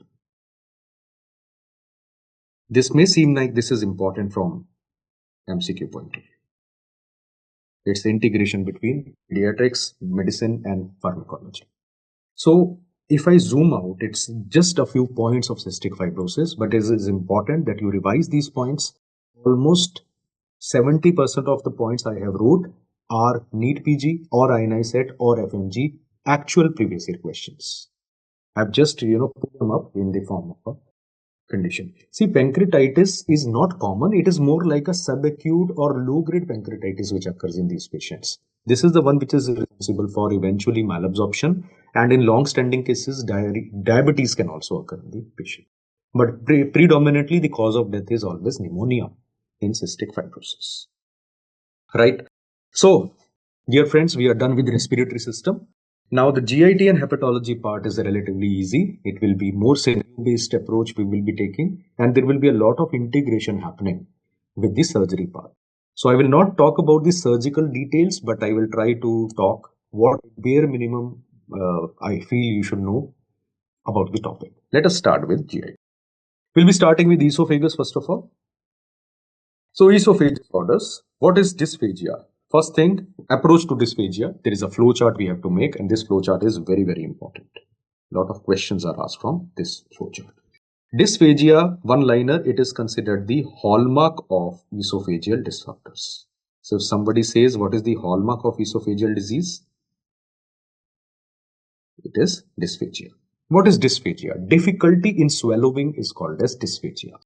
Suppose you are sitting in a OPD Patient comes to you and he says, I am having difficulty in swallowing. You ask him, is it difficulty in swallowing or is it pain in swallowing? Patient says no pain, only difficulty in swallowing. So he has dysphagia. If pain is there, that is called as odynophagia. So dysphagia, if it is there, you will ask the patient again, is it to solids or is it to both solid and liquid? Patient says only to solid. So if there is dysphagia only to solids, the patient is having a structural cause of dysphagia. The patient is having a structural cause. A structure is there which is obstructing and causing dysphagia. If the patient says both solids and liquids I am having dysphagia, that will be motility cause of dysphagia. Motility cause of dysphagia. How structural cause causes dysphagia, motility cause causes dysphagia. This is something we have discussed in our face-to-face classes. In many of the ARISE centers, I have discussed that. But unfortunately, neither do we have the time, luxury of discussing the details. So simply remember dysphagia to solids alone, structural cause. Dysphagia to solids as well as liquids, motility cause. Then if it is structural cause, you ask the patient, when does it happen? Patient says occasionally, kabhi-kabhi hota hai. Utna hi hai kai saalon se. It is not increasing. So then you are dealing with benign disorders, structural disorders, two possibility. First possibility, patient is having 𝗘𝗱𝗶𝗁𝗃 diverticulum. And second possibility, patient is having a ring known as Gschottky's ring. Gschottky's ring. If the patient says, बढ़ता जा रहा है, patient is more than 60 years and there is significant weight loss present, the patient is likely to have carcinoma malignancy, carcinoma of esophagus, also called as esophageal cancer. If there is dysphagia to solid and liquid, regurgitation, GERD is present prominently all the time. Patient कहता है हर वक्त मुझे खाना ऊपर की तरफ आता feel होता है. Retrosternal chest pain is there mimicking angina. Patient has Achalasia cardia. The likely diagnosis is Achalasia cardia. And if the patient says regurgitation plus minus, इतना खट्टा डकार आता है, नहीं आता, कम आता है. But जब मैं तेजी से खाना खाता हूं तो बहुत छाती में दर्द होता है. When I try to eat fast, I have pain in my chest. The likely possibility is DES. What is DES? DES was previously called as diffuse esophageal spasm. Now it is called as distal esophageal spasm because it is the distal esophagus which is more affected, according to Harrison. पहले इसका नाम था diffuse esophageal spasm. Now it is distal esophageal spasm. Harrison 22nd में this is the change. So by looking at the buzzwords, keywords and the clinical finding, you can easily reach the correct answer. But we need to know the fine details. Some MCQ practice also we have to do. Let us move towards scenarios for diagnosis. So first possibility, examiner will say intermittent dysphagia to solid, halitosis. What is halitosis? Bad breath. Bad breath. A clue for all of you. Whenever you have to take a history of bad breath, never ask the patient himself.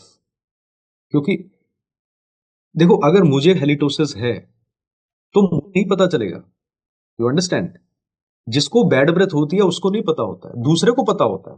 तो always ask the spouse और always ask the partner of the person who is accompanying, क्या इनको bad breath है?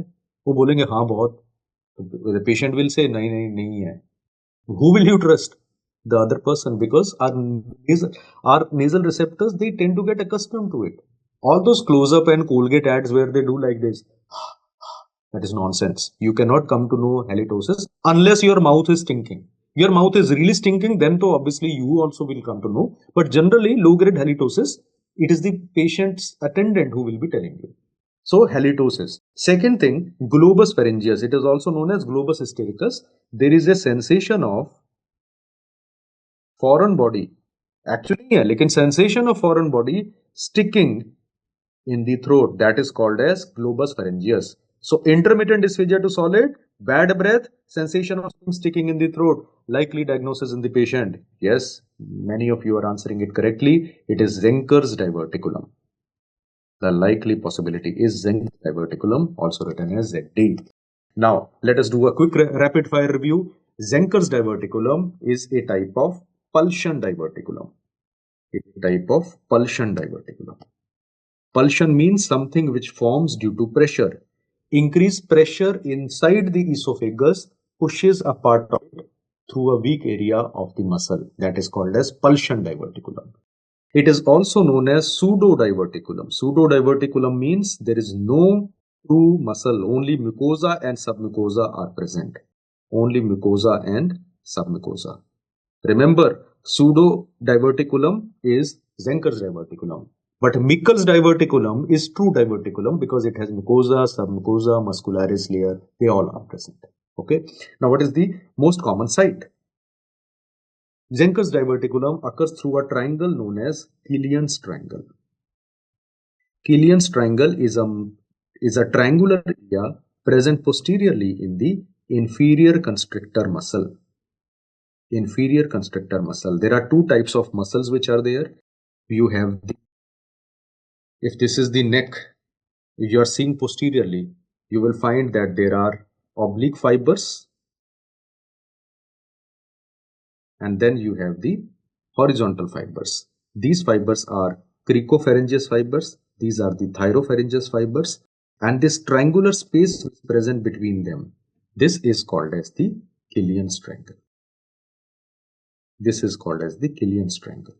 And both thyropharyngeus and cricopharyngeus are the two parts of inferior constrictor muscle. This is also an MCQ. Okay, so it occurs most commonly through the Killian's triangle. What is the investigation of choice? You will do barium swallow. And when you do barium swallow, what you will find? You will find outpouching. This is also a spotter image. Can you see posteriorly there is a outpouching pouch formation where barium is going and it is getting located there. This is the typical photograph of Zenker's diverticulum. Remember this. Treatment of choice. There is no medical therapy, surgery. What is the best surgery that we do? According to Harrison, the best surgery is diverticulectomy. You cut the diverticulum and reinforce the cricopharyngeus muscle so that the gap becomes closed. We call it as cricopharyngeal myotomy. Alternative to this, we go through the oral route and pull out the not outside the body but pull out inside the throat only the diverticulum. So we call it as transoral endoscopic marsupialization. These are the two types of surgeries which can be done in the patient.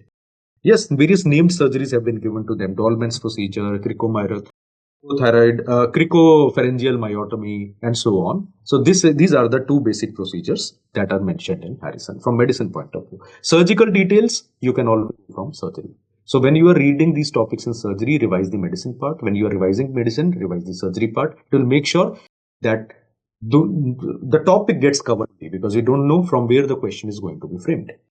Next question, examiner will say intermittent dysphagia to solid. Barium swallow shows a circular ring or constriction in the distal esophagus at the squamo-columnar junction. Look at this photograph. There is a constriction like this. This also is an MCQ.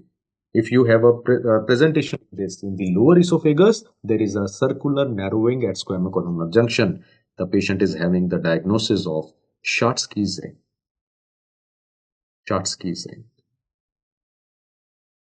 देखो marsupialization का मतलब क्या होता है? You take out a hollow viscus and just evade it and make a knot upon itself. उसको कहते हैं marsupialization. How do I show? Like suppose there is a hollow thing, I take it out, I pull it out, then I evert it. Right? I evert it and then occlude the lumen using the structure itself. उसको कहते हैं marsupialization. What is Gschotzky's ring? Intermittent dysphagia to solid, and there is a barium swallow showing a in the lower part. Gschotzky's ring is also known as steakhouse syndrome. Steaks are a type of non-vegetarian food. India is a kebab country. Kebabs are more commonly taken, but steaks are more commonly preferred outside the India. So Gschotzky's ring is not very common in India. It is more common in the Western world. And Gschotzky's ring is more common in males compared to females, particularly in the age of 50 to 70 years. So it is more commonly in the older population. What is the treatment of Gschotzky's ring? Treatment is very simple. Again, no role of medical therapy. You will do endoscopic dilatation. And if it fails, you will go in for surgery. The only good thing about this condition is it is not very common in India. So all examiner will ask you is diagnosis. Will you find? Photograph, age, what first line therapy? If it fails, what is to be done? Surgery is to be done. Only 4-5 points you need. Next page. We have a problematic topic. Carcinoma esophagus. How would the patient present? Old age, progressive dysphagia to solid, significant weight loss by the time patient presents. So patient is having carcinoma esophagus. When you do barium swallow, what will you find? Barium swallow shows, the word is important, irregular filling defect, producing a shouldering sign. Remember this word. People run after rat tail and bird beak. They forget the word irregular. Remember that in esophagus, when you do contrast study, regular defect is benign. Irregular defect is malignant. So if they say irregular defect, irregular bird beak, irregular rat tail, what should be your diagnosis? Carcinoma esophagus. If they say regular filling defect, if they say regular bird beak, the answer will be benign condition like achalasia cardia. So this word is important and we tend to ignore it, right? Irregular filling defect. Now, what are the signs which are described? Two types of signs are described. The first sign, if carcinoma esophagus occurs in the middle part of esophagus, it produces an appearance known as apple core appearance, as you can see in this photograph. This is the apple core appearance. Apple core appearance can be seen in carcinoma colorectal also, but in middle esophagus also it can be seen because there will be dilatation above, dilatation below, contrast material and irregularity in between. It is as if somebody has eaten apple only from the circumferential central part. That is apple core appearance. It will be seen in middle 1/3 of the esophagus. And the second variety, distal esophageal cancer, you will have dilatation and then irregular tail-like growing. This is called as the rat tail appearance. Rat tail appearance. Rat tail appearance tends to occur in the lower 1/3 of the esophagus. So bird's beak is the word which was originally described for achalasia. But if they use the word irregular bird beak-like appearance, it can be indicative of carcinoma. We often keep running after bird beak rat tail. Let me put it very clear. Listen to me very carefully. If they say bird beak alone, achalasia. Rat tail alone, cancer. But if they use the word regular with any of them, the answer is achalasia. If they use the irregular with any of them, the answer will be cancer. If you just remember this funda, your answers will not go wrong. Unnecessary controversy gets created because we read a lot of random information. This is reliable information given in standard books. Just stick to it, right? So I repeat, if they simply write bird beak, achalasia. Simply write rat tail, cancer esophagus. Irregular word, cancer. Regular word, benign, like achalasia, right? There should be no controversy after this. Let's move further. So, what are the types of esophageal cancers? Upper 2/3 of esophagus, you have the squamous cell carcinoma. Squamous cell carcinoma. Whereas lower 1/3 you have adenocarcinoma. What are the risk factors for squamous cell carcinoma? The risk factors include smoking. Another risk factor is alcohol. Another risk factor is betel nut, also known as areca nut, also known as supari chewing, zuba kesari, pan parag, all these things, raj tree. If a person eats more, what cancer do they end up with? Squamous cell carcinoma. And excess ingestion of hot liquids. A person says to the vendor, squamous cell carcinoma, because Indians are more prone to have betel nut chewing and excess ingestion of hot liquid. This is the most common type in India. So in India, it is more commonly squamous cell carcinoma. And what are the other risk factors? It can occur in patients with Plummer-Vinson syndrome. You must have read about Plummer-Vinson. You will be reading in ENT also. These patients will have glossitis, esophageal web, anemia, etc. And lastly, it can be associated with chronic achalasia. Chronic achalasia cardia. These are the important risk factors. There are other also, but these are the important ones. Lower 1/3 you will have adenocarcinoma, which will be. Now this, what are the risk factors for adenocarcinoma of esophagus? It will be associated with obesity, high fat diet. It will be associated with processed food, all this ultra processed food that we eat, and it will be associated with GERD, so gastroesophageal reflux disease, which causes Barrett's esophagus. Which cancer will occur? Adenocarcinoma will occur in the patient. And because obesity, high fat, processed food is more common in the Western world, so United States, UK, what is the most common cancer of esophagus? It's adenocarcinoma. So answer will depend upon what options have been given to you, how the question has been framed for you. And if they ask in general, what is the most common site of cancer? Overall most common site in the Western world, it is lower esophagus. In India, it is middle 1/3 of the esophagus. So these are all the points which are overlapping, confusing. We are discussing at one single place. Right, let's move further. See, these are all kind of bland topics, but topics have to be done. The more topics we are covering, the more your revision is happening and more you are moving closer and closer to your goal. Now, moving to screening investigation. What is the screening investigation in carcinoma esophagus? It is always barium swallow. But if they ask investigation of choice, it will be endoscopy and biopsy. And if they ask you what is the staging investigation, the answer will be EUS. What is EUS? Endoscopic ultrasound. In fact, these are not separate. We put an ultrasound, we put an endoscope, and through that we take biopsy also, and we do ultrasonographic invasion, depth of invasion testing. So it helps in staging of the patient.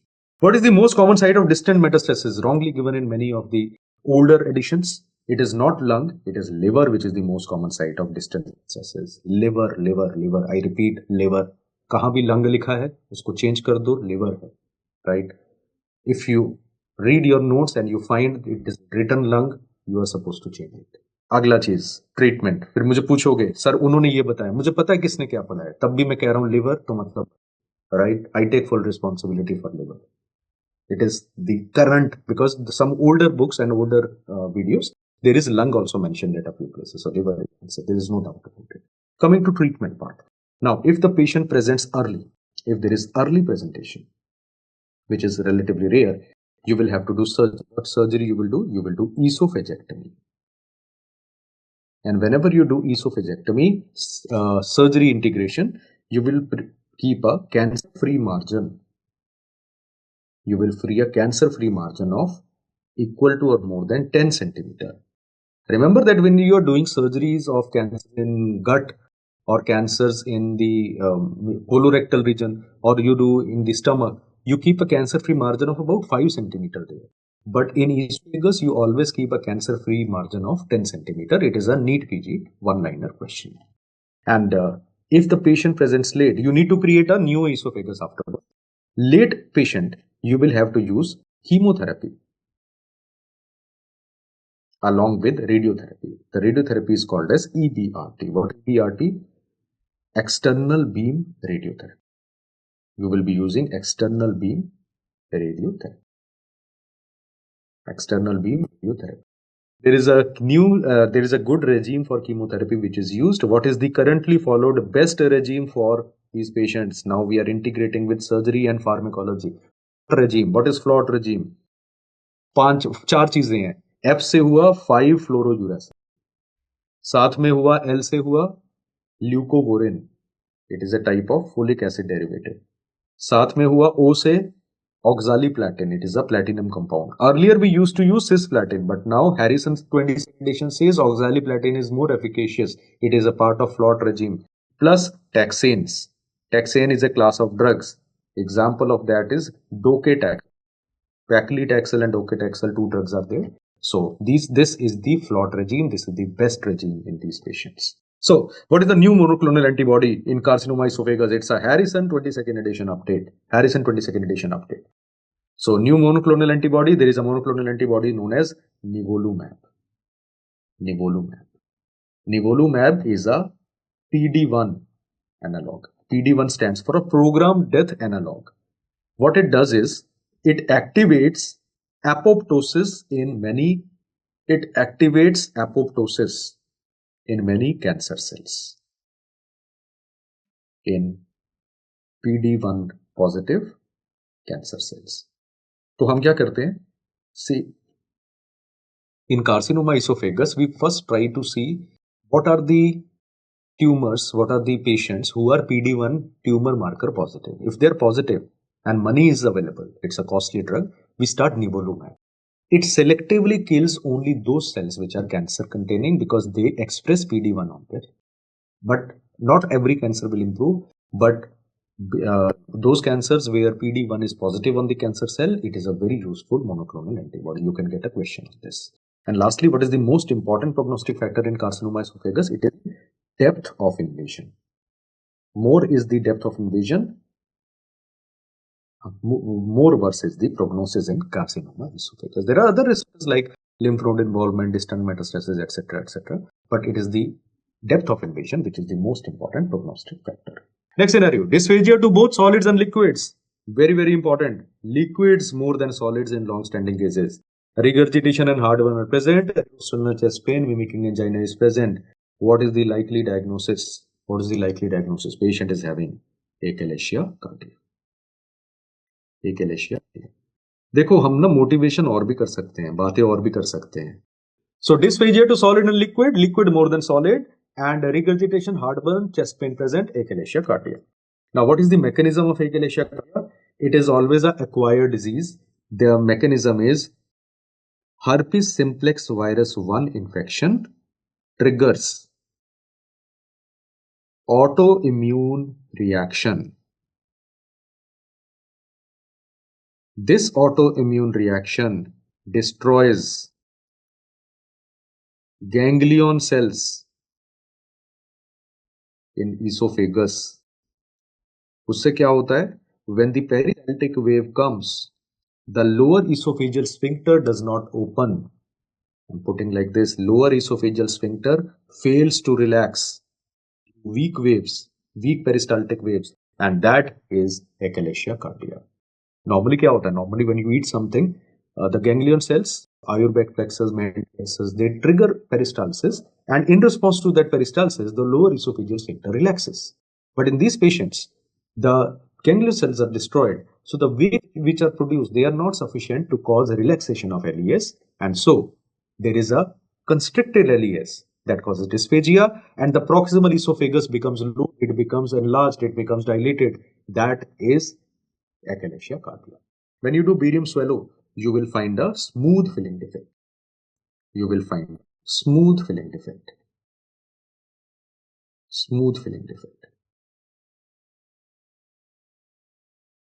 What about etoposide in esophageal cancer?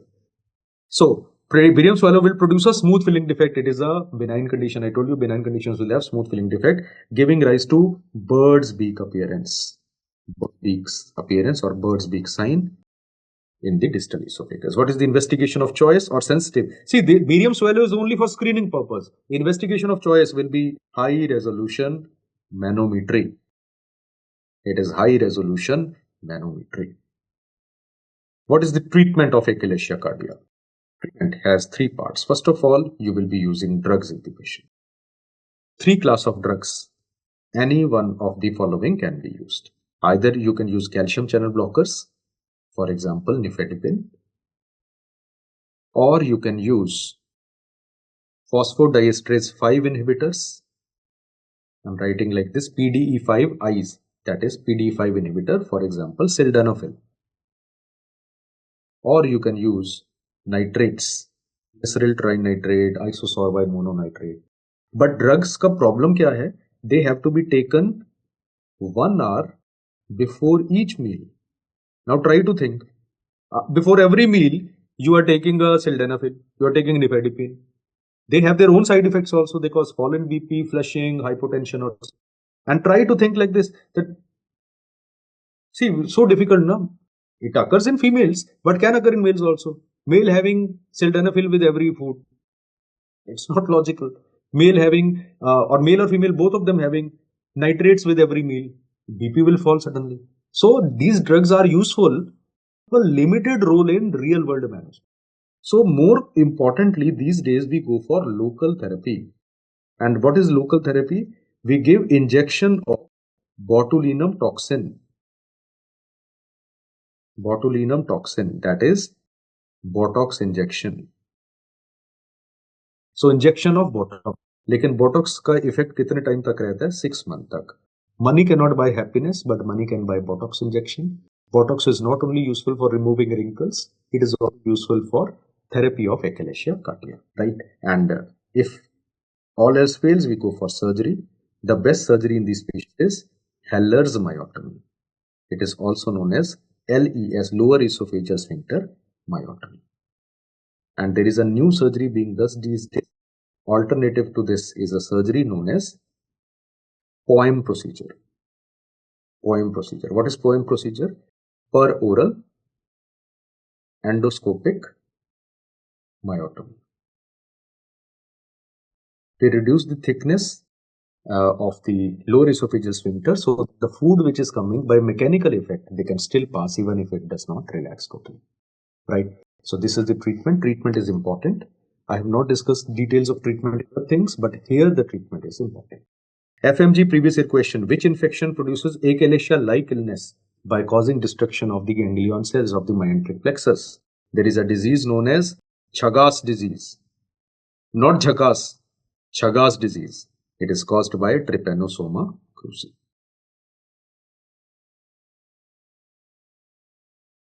So infection which produces achalasia-like illness, Chagas disease. Let's move further. Easy things are coming your way now. Dysphagia to both solid and liquid. Retrosternal chest pain on eating quickly. Yeah. Have you ever been in that pani puri eating competition? Those stupidities have you done in your life? If you have not, you will still end up doing that. Don't think that that phase is over. So people go into golgappa eating competition. 4-5-6 खा लेते हैं, यहाँ पर फंस जाता है गले में. तो ऐसे पेन होता है, फिर suddenly ऐसा लगता है मरने लगा हूँ. That is a variant of that. Pathological version of that is DES. What is DES? Distal esophageal spasm. It was previously known as diffuse esophageal spasm. So distal esophageal spasm, you will do these stupid activities. Just that right now is not the time. So don't do that. What you will end up with? You will end up with barium swallow showing corkscrew esophagus, also called as rosary bead esophagus. This particular photograph is a very, very important point, and it's a spotter image also which has been asked in the exam. Distal esophageal spasm, also called as diffuse esophageal spasm. So barium shows what? Corkscrew esophagus or rosary bead esophagus. क्या होता है इन patients के अंदर? Due to an unknown reason, it's the cause is unknown. When the patient tries to eat quickly, all different segments of esophagus, they contract together, and that produces spasm, pain, and a rosary bead appearance. This is distal esophageal spasm. Unfortunately, the treatment, there is no surgical therapy available for that. Drugs can be tried, but drugs can be tried similar to achalasia. But no specific therapy is available yet in these patients. And what is the differential diagnosis? The differential diagnosis is some which appear similar to this, but it is not same. Jackhammer esophagus.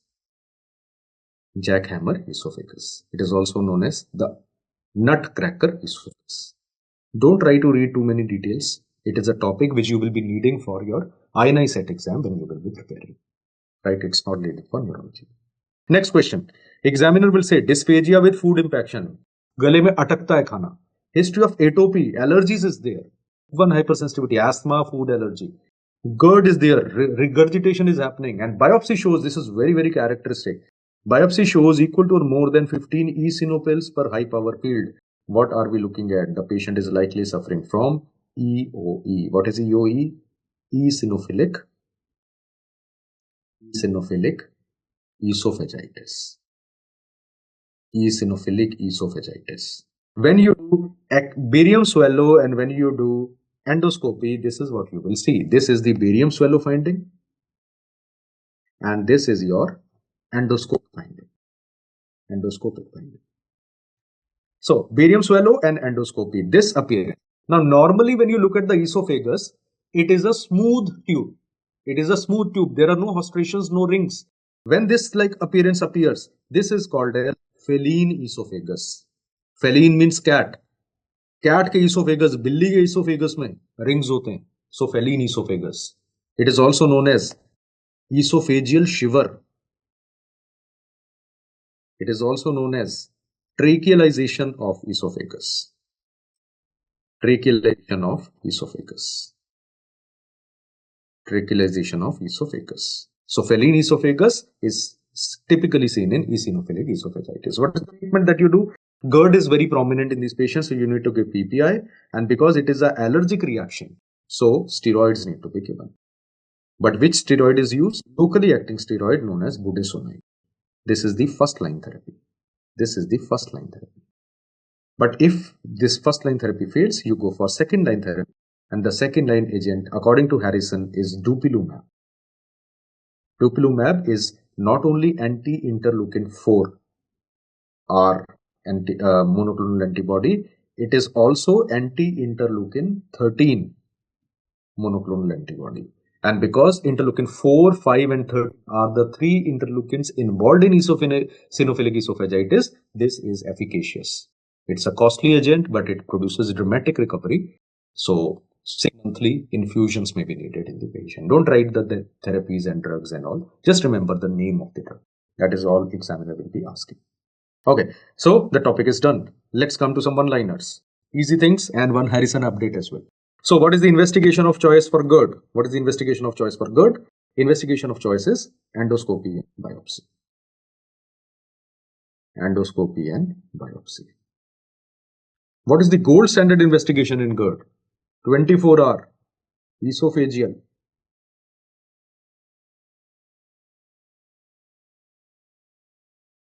24-hour esophageal monitoring. Esophageal pH monitoring. 24-hour esophageal pH monitoring. Now coming to treatment of GERD. First of all, first line therapy. First line therapy is always the most difficult thing to do. Lifestyle changes. Lifestyle change सबसे मुश्किल काम है. GERD हो गया है तो patient को बोलोगे वेट कंट्रोल करो, डाइटरी चेंजेस करो. क्या dietary changes? Avoid spicy food, उबला खाना खाना है, मसाले नहीं खाने. अवॉइड कैफिनेटेड बेवरेजेस, चाय कॉफी नहीं पीना. Avoid carbonated beverages, Red Bull, Limca, Pepsi, Coke नहीं पीना. कहना आसान है, लोग मानते नहीं है. So first line is lifestyle changes, but it is very difficult to for the patient to adhere also, right. Second line therapy. Second line therapy. Second line therapy drugs. Now यहां पर आया हैरिसन का update. New class of drug. अभी तक आपने क्या पढ़ा? पुराना हैरिसन क्या कहता था? If you look at your own existing notes also, PIs, proton pump inhibitor, are the drug of choice? No. Harrison 22nd edition says there is a new class of drugs known as PCABs. What are PCABs? Potassium competitive acid blockers. According to Harrison, they are the drug of choice and most efficacious drug in GERD these days. Not for peptic ulcer, but for GERD. PCABs, what is the example of this drug? Vonoprazan. वोनोप्राजान. इसके और भी derivative हैं, सबके and में प्रजान आता है. तो प्रजान जहां पर भी आ जाए वो क्या है? Potassium competitive acid blocker. Fortunately और अनफॉर्चुनेटली इंडिया में वोनोप्राजान मिलता है, so it is now available in our country also. So potassium competitive acid blocker, the first line agent. They are irreversible blockers of hydrogen potassium ATPase pump, which is involved in acid production, and they are irreversible, immediately acting. PIs are relatively slow acting, so they are the favored agent. Second line drug after this, if not given in the option, then PPI. And PPI के अंदर भी Harris says new generation PPIs should be preferred. Example of a new generation PPI is tenetoprazole. Tenetoprazole is again irreversible PPI, faster acting PPI. If that is not in the option, then your answer will be H2 blockers like cimetidine, ranitidine, etc. Don't you think it is a topic waiting to be asked as a fresh question in pharmacology or medicine? Yes, it is. Please add it. What is GERD? GERD stands for gastroesophageal reflux disease. Somebody missed, so I've been writing there. GERD का full form होता है gastroesophageal reflux disease. खट्टा डकार ऊपर की तरफ आना खाने का, that is called GERD, right? We all have experienced it sometime or the other. That is reflux. If reflux is significant, it is causing Barrett's metaplasia, it is causing serious symptoms affecting quality of life, then we call it as GERD. Simple is reflux, bar bar ho disease kare, so that is GERD. That is the full form of GERD, right? This second line therapy fails, we go for third line therapy. Third line therapy is surgery. And what is the surgery that we perform in these patients? The surgery done in these patients is Nissen's fundoplication. Nissen's fundoplication. So Nissen's fundoplication is the surgery of choice. Yes, dear friends, we have done with the esophageal disorder. Time to solve some MCQs. Let's solve some MCQs. A middle-aged female presented with difficulty in ingesting liquids more than solids. What is the most likely characteristic finding on barium swallow imaging? Liquids more than solids. Likely, and female patient, it is likely achalasia cardia. Achalasia में irregular नहीं होता, कौन सा होता है? Regular filling defect. This was a controversial question when it was asked in January 25. There are many versions of this question across the platforms, but I have my own collection of questions, and this was the question I know that which many of the students who actually sat and cleared also, they mentioned it. तो sir doubt यही हो रहा था कि rat tell तो cancer में होता है. Regular feeling defect is the clinching point, so always watch out for regular feeling defect. FMG July 23. 55-year-old male with difficulty in swallowing after a few bites of. तो difficulty in swallowing का मतलब उसको dysphagia है, halitosis, bad breath हो रहा है, and उसको pneumonia with consolidation भी हुआ है. निमोनिया क्यों होगा? Something into the pouch which is getting aspirated when he is lying down. So everything fitting into Zenker's diverticulum. What is the type of Zenker's diverticulum? It is a type of pulsion diverticulum. Great, good. Most of you have answered it correctly. The answer is A, pulsion diverticulum. तो पहले वाले का answer C, second one the answer is A. You are doing fine. You are understanding. Let us continue the momentum. Next topic: Mallory-Weiss versus Boerhaave syndrome. Mallory-Weiss is more common. Boerhaave syndrome is rare. Mallory-Weiss is superficial mucosal tears. Superficial mucosal tears in lower esophagus, particularly near the gastroesophageal junction. Gastroesophageal junction. So what is the learning point from here? Not just Mallory-Weiss and Boerhaave, never do binge drinking. Ideally, no drinking, but at least never do binge drinking as well, if it is for party. So gastroesophageal junction. Another takeaway point: don't do nagging dance. Third takeaway point: never call your ex, even howsoever high you may be.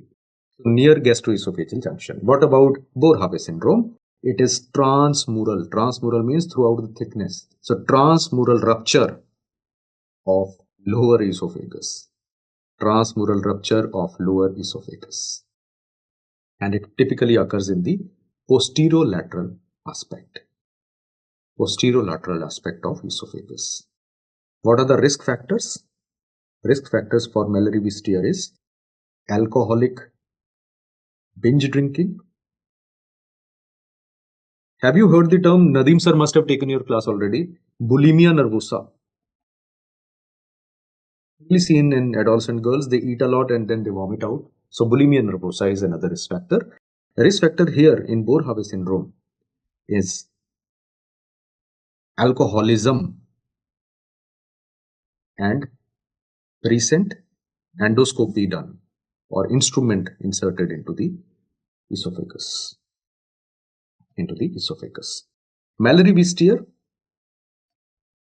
presents with painless hematemesis. Painless hematemesis. These patients have painful hematemesis. These patients also have a triad known as Mackler's triad. What is Mackler's triad? It is a previous year FMG MCQ also. Three things which occur together. There is persistent vomiting, there is severe pain, and there is subcutaneous emphysema, subcutaneous emphysema. What is the investigation of choice here? You will do endoscopy. Investigation of choice here, contrast esophagogram. If that is not possible, you can go for CT also. CT of the chest. CT of the chest as well. What is the treatment here? Conservative. Fails, you go for PPI. Fails, you go for endoscopy. And what is the treatment here? Laparotomy has to be done along with shock management. Shock management. I hope the topic is clear and you have understood it nicely. There are many other signs. See, what we are doing is getting the answer correct or remembering the key points. Each topic you can expand as much as you want. But do we have the time and do we have the need for this? That is the only thing. No? So Mallory-Weiss versus Boerhaave syndrome. Let's move further. Now we have summary of malabsorption disorders. Looking at the buzzwords, we have to look at the likely diagnosis, 2 points about it, and the treatment. Now, first scenario. So, summary of malabsorption disorder. So, onset between 6 months to 2 years. So, malabsorption starts in the first 2 years of life, can continue into adulthood. Poor weight gain, anemia, steatoria, fatty, bulky, sticky stool. HLA-DQ2 is positive. Sometimes HLA-DQ8 is also positive. But most commonly, HLA-DQ2 is positive. What is the likely diagnosis? Patient is suffering from celiac disease, also called as wheat allergy. The technical name for this is gluten-sensitive enteropathy. Good. Gluten-sensitive enteropathy. It was previously known as celiac sprue. Sprue word is no longer used. What are the associations? It is strongly associated with a skin condition known as dermatitis herpetiformis. It's a skin manifestation of celiac disease. Produces vesicles and bullae. It is associated with syndromes. 3 syndromes are associated: Down syndrome, Turner syndrome, and Williams syndrome. It is associated with type 1 diabetes mellitus and other autoimmune disease. It is also associated with selective IgA deficiency. It's a primary immunodeficiency which can occur in association. Associations are important. They have been asked in INI set as well as NEET PG exam. Both of them they have been asked. So you can get a repeat question in FMGE as well. What is the screening test? You do the blood test. What is the blood you do? Total IgA level in the blood along with IgA TTG. TTG stands for tissue transglutaminase. If that is not there, you can go for total IgA along with IgA EMA. What is EMA? Endomysial antibody. I'm writing on the side. TTG stands for tissue transglutaminase. Tissue transglutaminase. And it is hamesha IgA antibody that we check. EMA stands for endomysial antibody. Endomysial antibody. Right. So ये है आपके antibodies. But what is the investigation choice? Investigation of choice is upper GI endoscopy and biopsy. Upper GI endoscopy and biopsy. Biopsy will show flattening of the villus and inflammation, lymphocytic infiltration in the gut epithelium. What is the treatment that you do in these patients? Lifelong gluten-free diet. If you are allergic to something, you have to avoid that diet. So no wheat-based products, gluten-containing products. What is the food to use? Rice is safe. Maize is safe. Buckwheat is safe. Buckwheat is not wheat. Quinoa is safe. Sorghum is a millet. It is safe. And chia seeds are safe. Tapioca, also known as sabudana, that is safe. And flax seeds, alsi kehte hain in North India, that is safe. What is the food to avoid? Bro. Bro should be avoided. What is bro? Barley should be avoided. Rye should be avoided. Oats should be avoided. And wheat should be avoided. All types of wheat, including semolina, suji, whole wheat, they all should be avoided. Dalia. So bro is to be avoided in these patients. This is something you already know.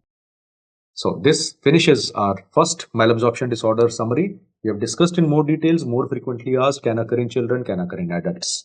That is celiac disease. Next question, next scenario. Let us have a look at the next scenario. Initial arthritis for 6 to 12 months. पहले patient को जब start होगा तो पहले 6 से 12 महीने तक initial arthritis होगा. 12 महीने तक नहीं, 12 साल तक. इसको कट करो, ये मिस्टेक है.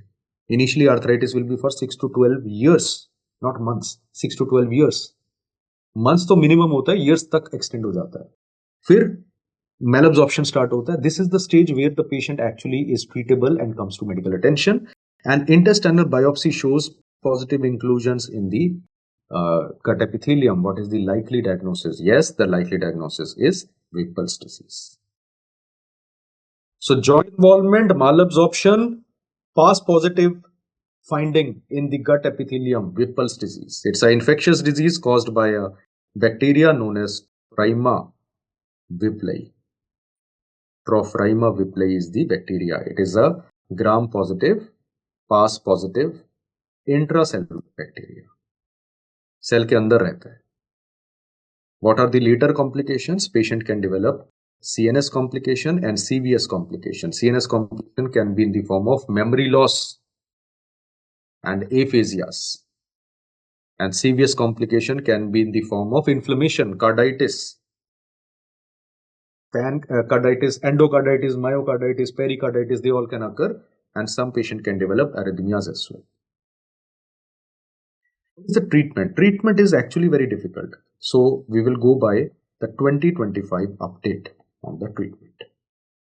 Now there has been a treatment update from the International Society for Gastroenterology, Hematology and Nutrition. So what they have suggested is there are two types of regimes you can follow for these patients. Whipple disease is a difficult disease. The only good thing about Whipple disease is that it is more common in the Western population. Why it is more common in the Western population and not in the Indian subcontinent, we don't know.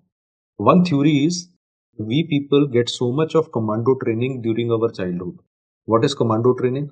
All kind of nonsense food we are eating, all kind of street food with so much of bacteria, viruses, parasites we are eating. Our gut epithelium is always in a upregulated state. And Whipple disease, even if the bacterial exposure occurs, it is not able to obtain or get entry into the body system. This is one theory. We don't even know whether it is true or not. So there is a good thing about something and there is a bad thing about something. The good thing about our system is these Western people come to our country, they get diarrhea next day. We go to all the countries, we don't get any diarrhea. Our immunity is very good.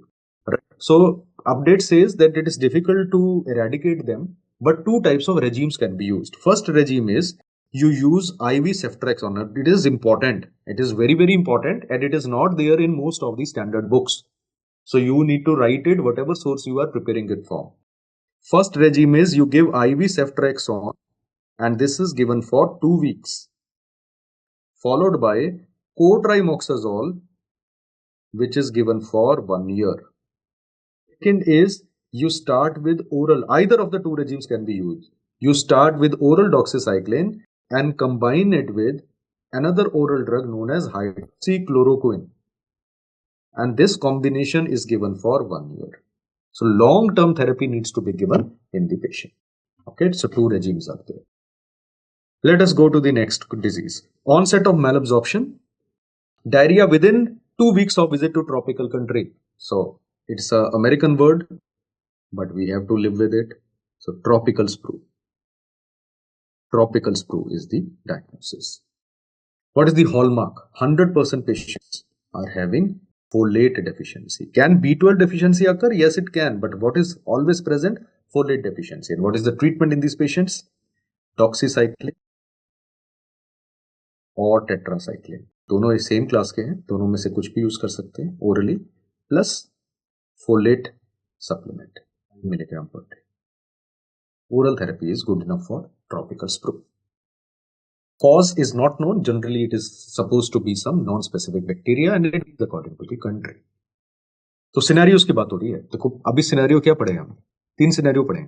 Late us summarize. ऐसा भागता नहीं चलेंगे, समझ के चलेंगे. Scenario was childhood onset, steatorrhea, DQ2 positivity and certain foods causing problem in the patient, that is celiac disease. If they are saying ki arthritis followed by malabsorption followed by PAS positive bacteria on endoscopy and biopsy, Whipple disease. Malabsorption and diarrhea in 2 weeks of staying or visiting a tropical country, tropical sprue. Fourth scenario, malabsorption disorder due to reduced length of small intestine. Obviously, it will always be after disease or after a operation. So small intestine length becomes reduced. So malabsorption will occur because patient will not be able to absorb. So malabsorption disorder due to reduced length of small intestine. It is called as short bowel syndrome. Short bowel syndrome. Short bowel syndrome. If the small intestinal length becomes less than 200 centimeter, it causes malabsorption syndromes. Malabsorption symptoms appear. And if the small intestinal length becomes less than 100 centimeter, it causes complete intestinal failure. And so the patient will be TPN dependent lifelong. Patient will be TPN dependent. Now, what are the causes? We have one-liners here. Most common cause in newborns, there is a condition known as NEC. If you have done neonatology in pediatrics, you would know. I am being tempted to talk about it, but I can't because we are discussing medicine. So, NEC, necrotizing enterocolitis. Common cause are intestinal atrechias. Atresia means absence of lumen formation. Have you heard of duodenal atresia, jejunal atresia, ileal atresia? They all can cause. Most common cause in children is volvulus. It's a surgical emergency. Most common cause in adults, it is Crohn's disease. It's a type of inflammatory bowel disorder. Now, what are the drugs which are useful in these patients? There are two kinds of drugs. One is the drug which causes hyperplasia of the bile, and it helps in the increasing the absorptive surface area. There is a drug known as GLP-2 analog. The typical example of this drug is 𝗘𝗱𝗿𝗀𝗃𝗃. And second are anti-motility agents. By slowing down the gut motility, they allow more time so that absorption can occur better. So anti-motility agents, two of them are approved for use. Either you can use loperamide or you can use combination of diphenoxylate with atropine. Highlight this particular thing. Treatment is important. This is important. Treatment of short bowel syndrome is important. Next thing, patient will be having recurrent diarrhea and absorption, recurrent diarrhea and malabsorption, not absorption, recurrent diarrhea and malabsorption due to reflux of colonic content into ileum via the ileocecal wall. So ileocecal wall is leaky and it is not being able to keep the intestinal content separate from the colonic content.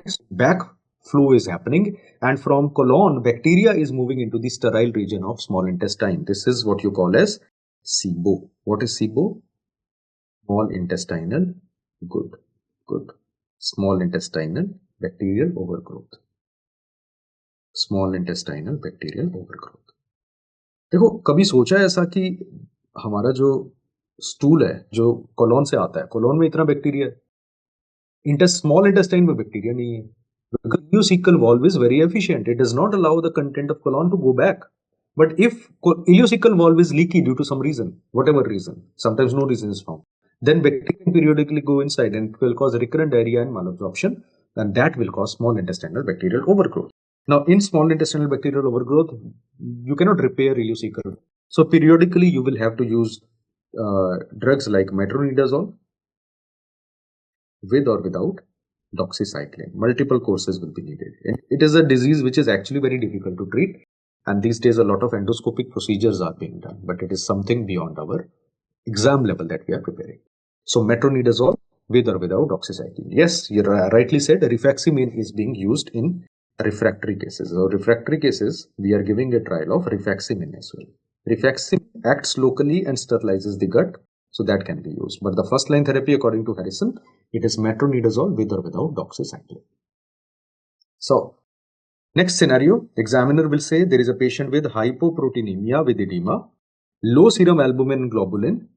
So देखो blood में albumin नहीं, globulin नहीं, लेकिन kidney और liver से loss नहीं हो रहा, लिवर डिजीज नहीं है, रीनल डिजीज नहीं है, तो प्रोटीन का लॉस हो कहां से रहा है? स्टूल में हो रहा है. That condition is known as protein losing enteropathy. Protein losing enteropathy. Protein losing enteropathy. देखो इसके ऊपर इसका एक डिफरेंशियल डायग्नोसिस है, I am putting a star. एक होती है protein losing gastropathy, when the loss happening from the stomach. Protein losing gastropathy is seen in patients who are having Menetrier's disease. Menetrier's disease produces protein losing gastropathy. These patients will have hyperplastic mucosal folds, और इन patients में loss होगा stomach से, लेकिन यहां पर intestine से loss हो रहा है. So this is protein losing enteropathy. Now, it is not a single condition, it is an end result of multiple diseases. Crohn's disease में हो सकता है, tropical sprue में हो सकता है, sometimes lymphatic abnormalities can cause it. Investigation of choice. We check the stool for alpha-1 antitrypsin clearance. Stool for alpha-1 antitrypsin clearance, that is increased. More alpha-1 antitrypsin getting lost in stool is a marker that albumin and globulin are also getting lost in stool. So it's a test that we perform. How to perform the test will not be asked. Alpha-1 antitrypsin acts as a surrogate marker indicating कि protein का loss हो रहा है into the stool. And what is the treatment? You treat the cause, plus you give increased high protein diet, and you add MCT, medium chain triglyceride oil, MCT oil in the food. It has been shown to improve the steatorrhea in the patient. Now there is a very interesting thing here. I'm putting a star, important point. There is a new test which is available for losing enteropathy. Many times, alpha-1 antitrypsin clearance will not be possible or it will not be available. तो हम क्या करते हैं, blood में check करते हैं lymphocyte count. हमें blood में मिलता है lymphopenia with depletion of CD3 positive T cells. If this is found in the blood and patient is having malabsorption with hypoproteinemia, you should suspect which disease? Protein losing enteropathy. It is a new test which is available in these patients. MCT oil means medium chain triglyceride. Medium chain triglyceride. Medium chain triglyceride जो इनका absorption ज़्यादा diffuse होता है, and even if intestine से नहीं absorb हो रहे, they can get absorbed from the colon, proximal colon as well. So medium triglycerides are always added in a patient with steatorrhea if you are suspecting it. Here steatorrhea is not obvious, it is just a component, so you will generally add MCT oil in the food. MCT is medium chain triglyceride oil. It's a health supplement. And then we have some one-liners, the one-liners. Specific or confirmatory investigation or investigation of choice for any malabsorption disorder. What is your answer? It is endoscopy and biopsy. Endoscopy and biopsy. Gold standard test for steatorrhea, one-liners. 72 hour fecal fat excretion. But सोच के देखो क्या यह practically possible है? 72 hour तक fecal fat excretion, right? That is the gold standard test for steatorrhea. Gold standard test for proximal small intestinal malabsorption, there is a test known as D-xylose test that we perform. And gold standard test for vitamin B12 malabsorption, again a test which is no longer done these days, it is Schilling test. Schilling's test. Schilling test may you give oral radiolabeled B12 and you find that there is less than 10% of radiolabeled B12 excreted after oral administration. After oral administration, it indicates likely malabsorption. Likely B12 malabsorption. It is not due to dietary deficiency, it is due to malabsorption of B12. So this is the interpretation, it is a topic. So let us continue with this if you can stay. FMG 2019. See, it is important because if we transfer it to the end of the discussion on 20th or 21st December, what will happen is you will have less time to revise also. So I want to finish off medicine early before that. FMG 2019 question is 3-year-old child presented with steatorrhea, weight loss and malabsorption features. What test shall be confirmatory to make the diagnosis? Which is the confirmatory test, as well as investigation of choice? I've already told you. The answer is no. Confirmatory test. Look at the options. Look at the one-liners. The confirmatory is always small intestinal biopsy. Whether they ask 3-year-old child, whether they say 30-year-old man or woman, the answer will be same. Small intestinal biopsy will be confirmatory. It will be confirmatory in the patient. Okay. Let's move further. Talk about H. pylori. H. pylori is important bacteria. Questions are asked. And there was a question on H. pylori treatment in the July exam also, and likely to be asked in the upcoming exam as well. So what are the diseases which are associated with H. pylori? There is a list, and twice it has been asked in your FMG exam. First of all, H. pylori is associated with peptic ulcers. What kind of peptic ulcers?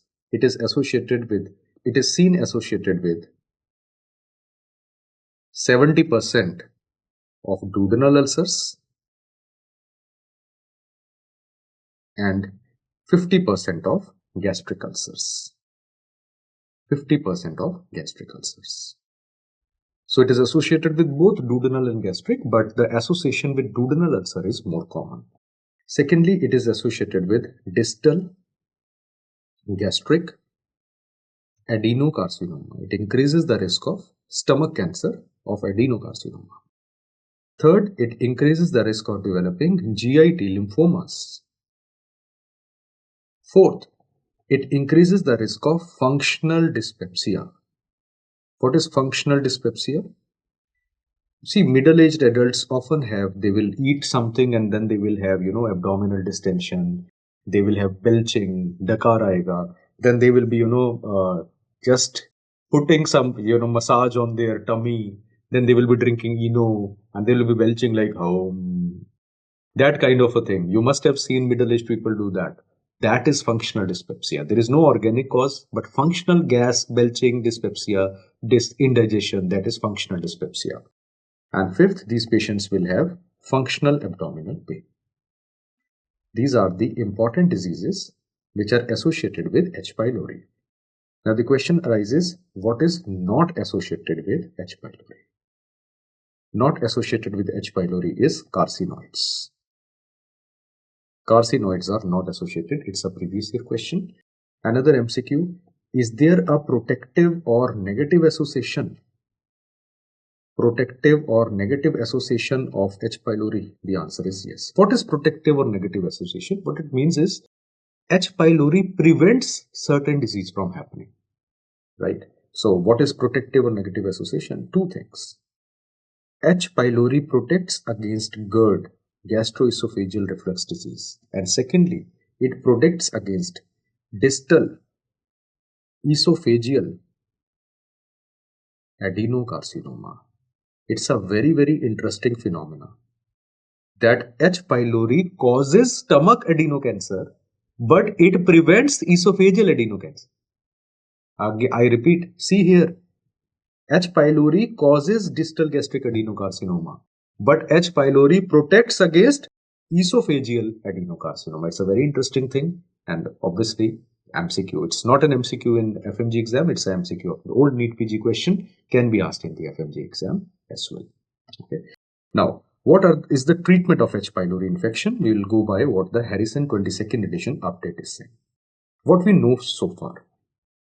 Traditionally, I'll write traditionally. Traditionally means what we normally do in H. pylori treatment. Traditionally, the first line therapy is called as triple therapy. Triple therapy. What is triple therapy? Either you use OCA or you use OCM drugs for 14 days. What is OCA or OCM? O stands for omeprazole. It is a proton pump inhibitor. C stands for clarithromycin. A stands for amoxicillin. Sometimes you don't use amoxicillin, you use M. M stands for metronidazole. So either OCA or OCM, either of the two, we use for 14 days. And second line, if first line therapy fails, then we go for second line therapy. Second line is called as quadruple therapy. quadruple therapy. What does quadruple therapy entail? Quadruple therapy will have OBMT, and it will also be given for 14 days. O is the same, B stands for bismuth compounds, and T stands for tetracycline. O and M we have already written. Now, quadruple therapy and triple therapy, these were the original therapies which were employed. However, now Harrison says, the new edition of Harrison says, in areas with more than 15% clarithromycin resistance, there are many countries in this world, including India, including many countries in Africa, where clarithromycin resistance is very high. In areas with more than 15% clarithromycin resistance, for example, India, OCA and OCM cannot be used. So what happens to the therapies? So in these areas, first line therapy becomes OBMT therapy. And what if the patient is resistant to OBMT or does not respond? Second line, there are two options which are available. Either you can go for levofloxacin based regimes, or you can go for rifabutin based regimes, and both of them will be combined with proton pump inhibitors. It is an exciting new thing. It is an exciting new thing. Already in the July 25 exam, before Harrison was released, this question had been asked. And now it has changed significantly the entire therapy for H. pylori. The biggest change in Harrison is H. pylori treatment. So there is a very good possibility something out of this will be asked in either FMG or NEET PG or INI set or maybe all of these exams. So this is something you need to know. Triple therapy is failing in our country and we are not supposed to use it, right? So this changes a lot. This changes things a lot. Details of levofloxacin and rifabutin they will not ask because it becomes too complicated. So there are big tables and flowcharts. You don't need to go into it. It's very, very important. Let us move to a star topic, inflammatory bowel disease. Inflammatory bowel disease is of two types. It's a integration. You read about it in pathology, you read about it in surgery, and you read in medicine. In fact, treatment is done by medicine people. So inflammatory bowel disease is of two types. We have Crohn's disease and we have ulcerative colitis. Crohn's disease can involve any part of gut starting from mouth till anus, but terminal IEM is commonly involved. Ulcerative colitis only involves the colon. So, first of all, what is the family history and twin concordance? Crohn's disease is strongly associated with positive family history and twin concordance. Ulcerative colitis association is not significant. Crohn's disease, the gene associated with familial Crohn's disease is NOD2 gene mutation. This is important, mentioned in both Robbins and Harrison. Smoking. Crohn's disease, the smoking increases the risk of Crohn's disease. But ulcerative colitis and smoking have a protective association, means smoking reduces the risk of getting ulcerative colitis. So should you smoke? No, because you will not get ulcerative colitis, but you will get Crohn's disease and you will get all the other types of lung cancers that we discussed. Appendicectomy has no effect on Crohn's disease, but appendicectomy has been shown to have a protective association. People in whom appendix has been removed, ulcerative colitis prevalence is less, but it is not reasons significant enough that we do removal of appendix in every patient. It's just a finding. OCP use slightly increases the risk. Slightly increases the risk of Crohn's disease. But ulcerative colitis, there is no effect on ulcerative colitis related to OCP use. What is the most common antibody? It is ASCA. Details of these antibodies and full forms you will be reading separately also and in pathology also. The ulcerative colitis is associated with antibody known as p-ANCA, perinuclear anti-neutrophil cytoplasmic antibody. What is the site of involvement? It involves any part of the body from mouth to anus, but most commonly involves which part? terminal ileum. On the other hand, ulcerative colitis typically involves the colon. In colon, the most common site of involvement is rectum.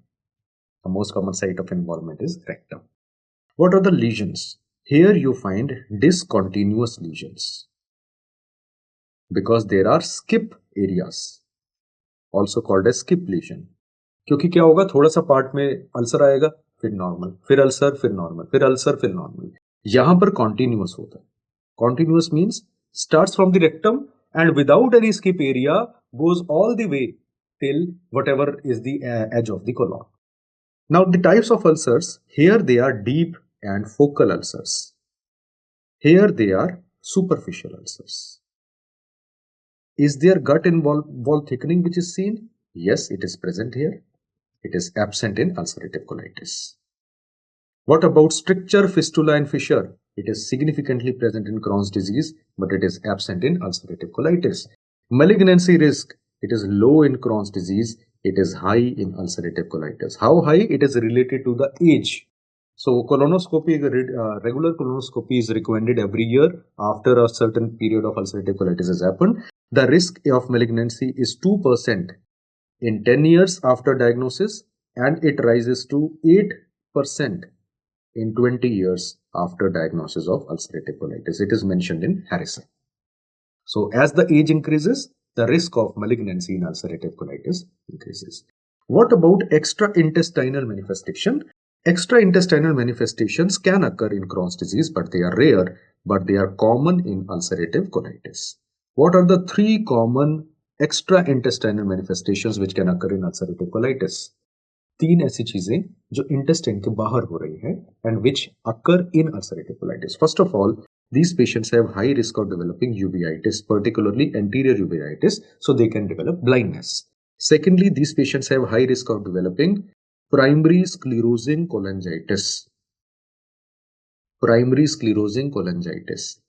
इसमें जो आपकी large bile duct है, in that large bile duct sclerosis happens, thickening happens. उससे क्या होता है, patient में cirrhosis हो जाता है, कॉन्जुगेटेड बिलिरुबिनेमिया हो जाता है और उसकी अनियन वॉल थिकनिंग हो जाती है. You must have read in surgery as well as in pathology. So primary sclerosing cholangitis. Thirdly, these patients can develop pyoderma gangrenosum. Can erythema nodosum occur? Yes, it can. But more commonly what you find and on which question has also been asked is pyoderma gangrenosum. इसमें एक non healing ulcer बन जाता है आपके leg के ऊपर. सो remember these 3 important words: uveitis, primary sclerosing cholangitis and pyoderma gangrenosum.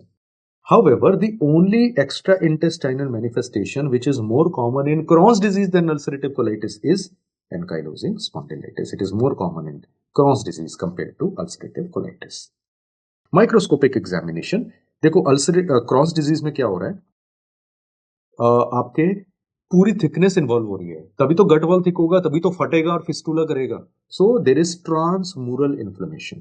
Transmural means throughout the thickness there is inflammation and these patients will have serositis, serosa का inflammation, and chronic inflammation से fibrosis of the gut हो जाएगा. और fibrosis से ही एक radiological sign produce होता है, उसका नाम है string sign of Kantor. So there will be narrowing due to fibrosis. It produces a sign known as string sign of Cantor. In case of ulcerative colitis, ये superficial रहेगा, mucosa में रहेगा, लेकिन pseudo polyp बनाएगा. So there will be mucosal and submucosal inflammation. Mucosal and submucosal inflammation. And क्या करेगा ये? It will form pseudo polyps. Cryptitis, crypt का inflammation, crypts of Lieberkühn, and crypt abscess, neutrophil collection in the crypts, इसे कहते हैं crypt abscess. ये words हैं जिसको वॉच आउट करना है. इनफैक्ट हैरिसन कहता है कि जिन पेशेंट्स के अंदर बड़े बड़े सूडो पॉलिप बन जाएं, सूडो पॉलिप जो होते हैं ये इंक्रीज करते हैं कैंसर का risk. So they can be precancerous also. They can be precancerous as well. And radiologically इसमें क्या दिखेगा? The appearance is called as lead pipe colon, lead pipe or hose pipe colon, lead pipe or hose pipe colon. Why? Because there will be loss of hostrations. हमेशा hostrations होते हैं, वो loss हो जाते हैं colon में ulcerative colitis होने से, and colon जो है वो बहुत smooth दिखती है. So photographs you must have seen in here. Now what about the treatment of IBD? Now treatment के लिए there is a tabulated form that we'll be writing it, so it is easy for us to remember. Next, treatment of IBD. सबसे पहले first line therapy क्या है? क्रॉन्स disease अगर mild to moderate है तो हम यूज करेंगे ओरल या rectal budesonide. What is budesonide? It is a corticosteroid. It acts locally, absorb नहीं होता. ओरल और रेक्टल बुडेसोनाइड ना, आइदर ओरल दे देते हैं, लेकिन अगर आपको लोअर एनस वाले रीजन में हो रहा है तो रेक्टल बुडेसोनाइड एनीमा भी दे सकते हैं. If that fails in mild to moderate patient, then you go for oral prednisolone. Oral steroid will be indicated. If it is severe, then you have no choice but you use systemic steroid like prednisolone, and it is combined with either MMF or azathioprine. What is MMF? I am writing the full form above. MMF का full form है mycophenolate mofetil. It's a very interesting and good immunosuppressive agent which is available in India. Pehle it used to be costly, but now it is cheaper. The patent on this is gone, and now locally it is getting produced in India. So it has a, it's a good agent to use.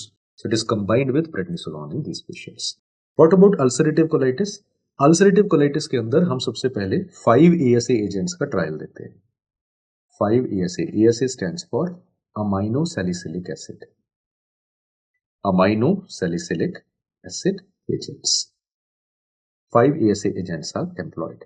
You can use them either orally or you can use them enema. What are the agents which are used? First agent is sulfasalazine. Second is mesalamine.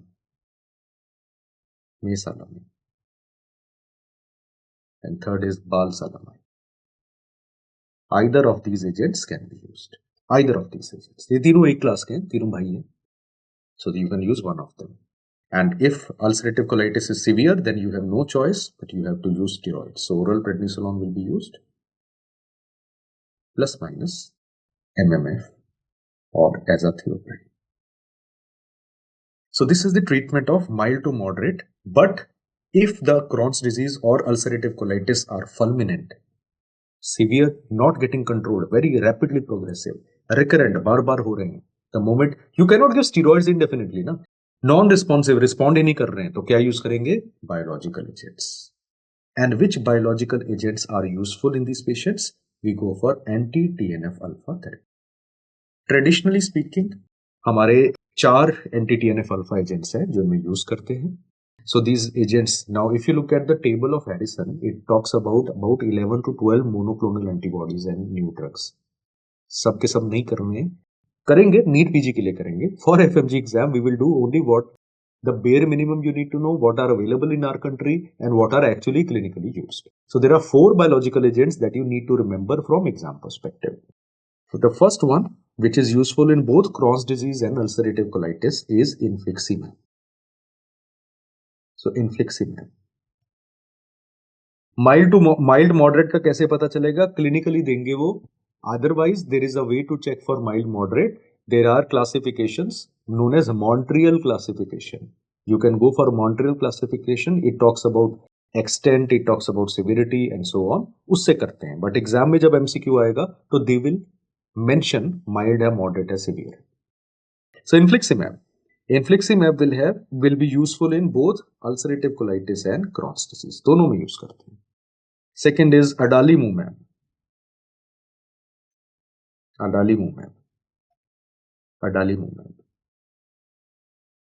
So adalimumab, it will be again useful in both ulcerative colitis and Crohn's disease.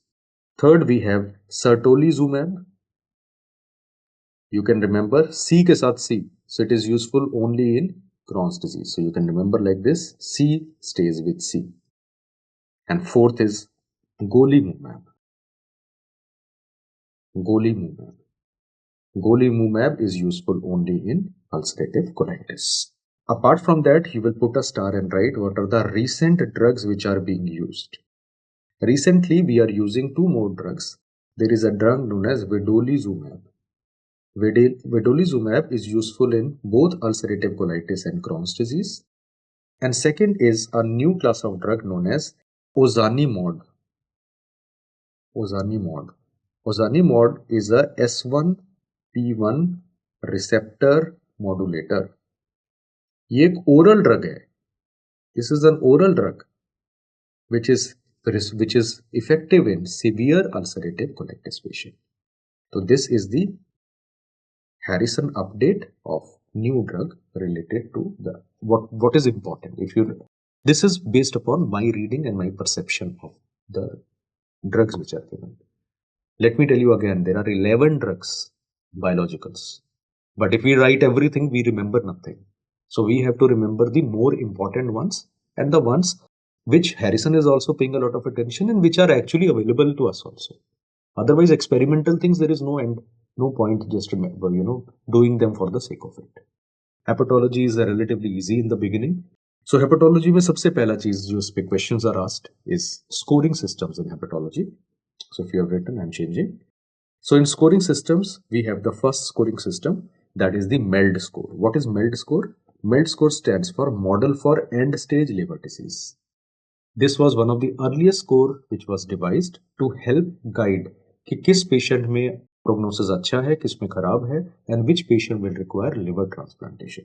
It is used in the age group of 16 years and above. What are the components? Components are asked in the exam. The mnemonic of component is CBI. So C stands for creatinine,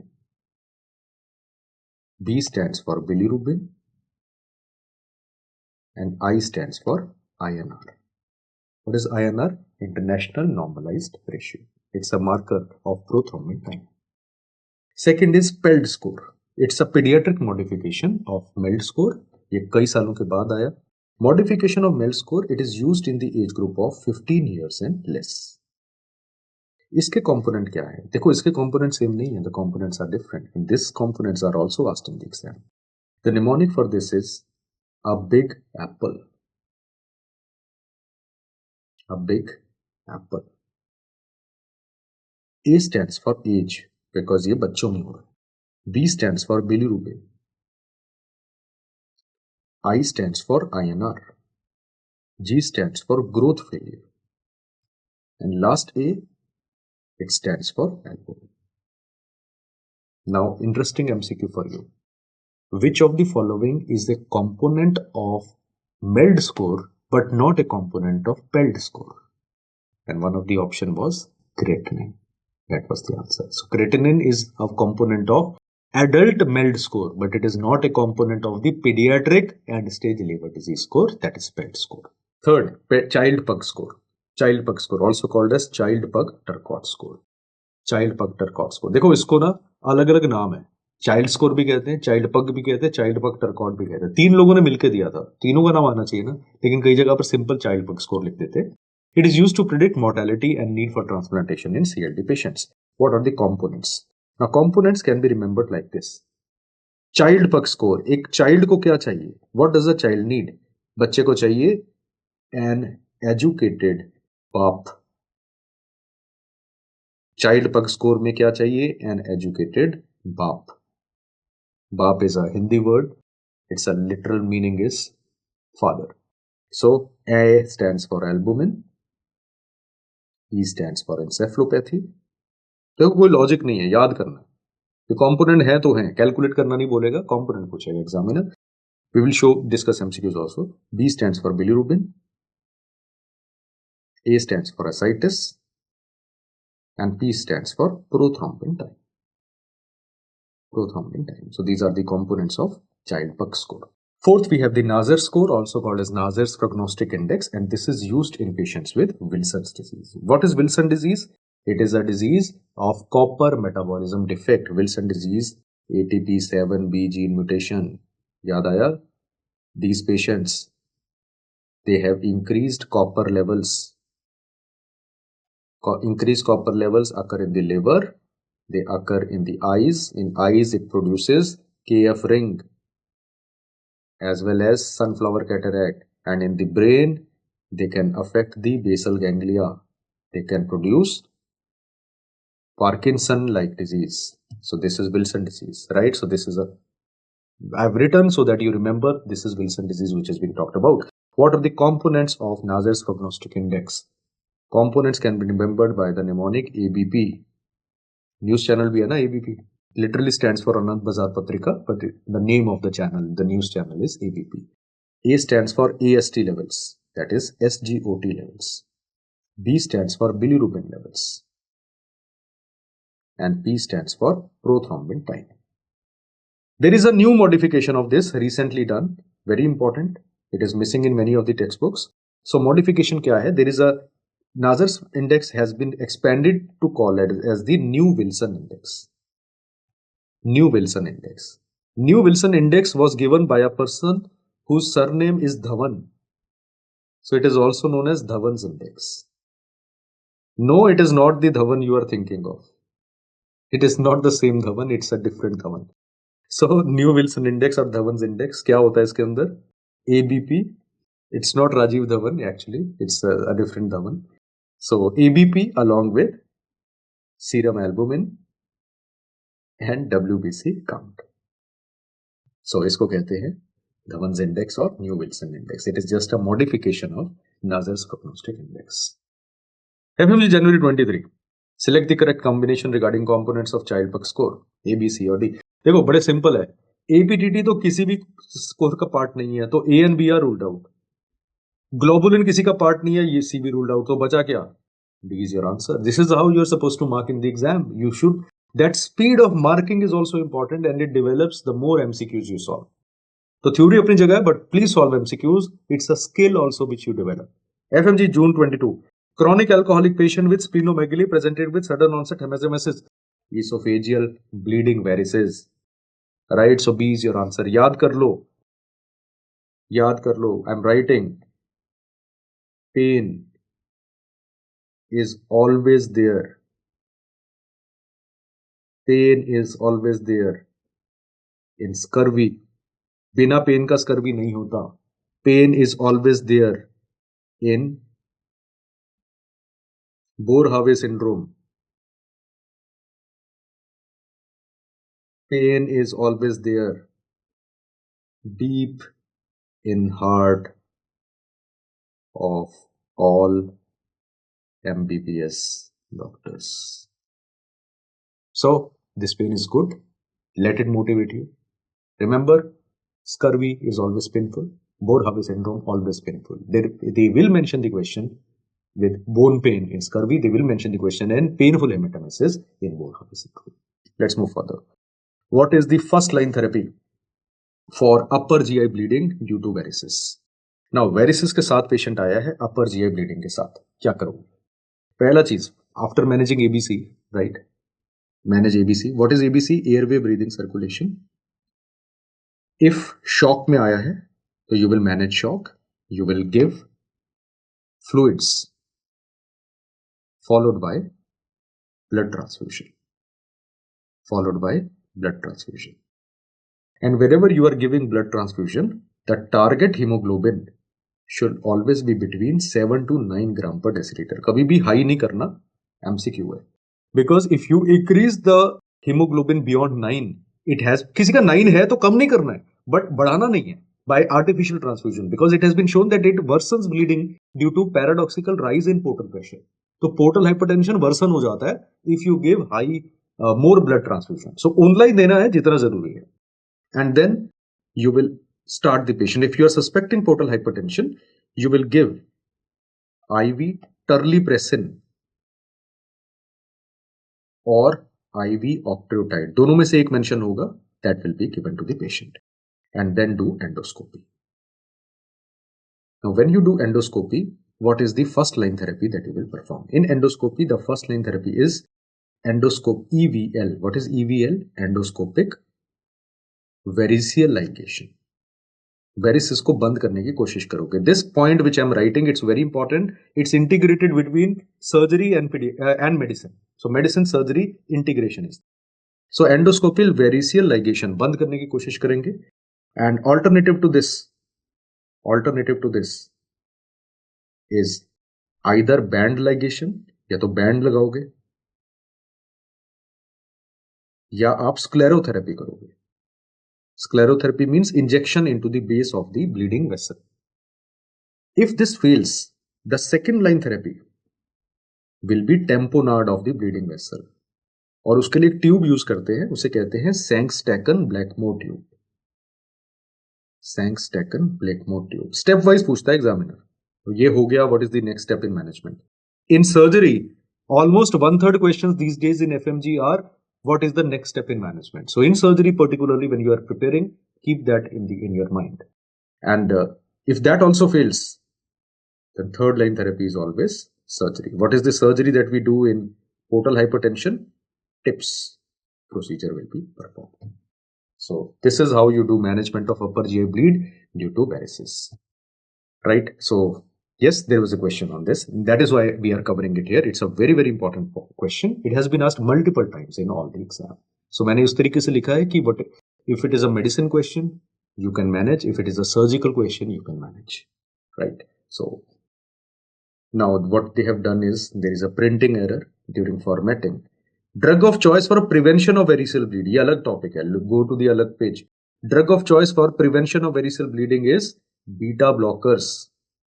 So beta blockers like carvedilol और propranolol और nadolol. इन तीनों में से कोई भी एक can be given for prevention. Beta blockers do not have a role in treatment, but it's a one-liner question. For prevention of variceal bleed, what they do is they decrease the portal pressure and the rupture of the varices cannot happen. Then we have ascites. What is ascites? Free fluid in the peritoneal cavity. In ascites, we always calculate a gradient known as serum ascitic albumin gradient called as SAG. When you calculate SAG, this table comes in. This table is extremely important and often asked in the exam. If you calculate SAG, there will be two possibilities. Either there is high SAG,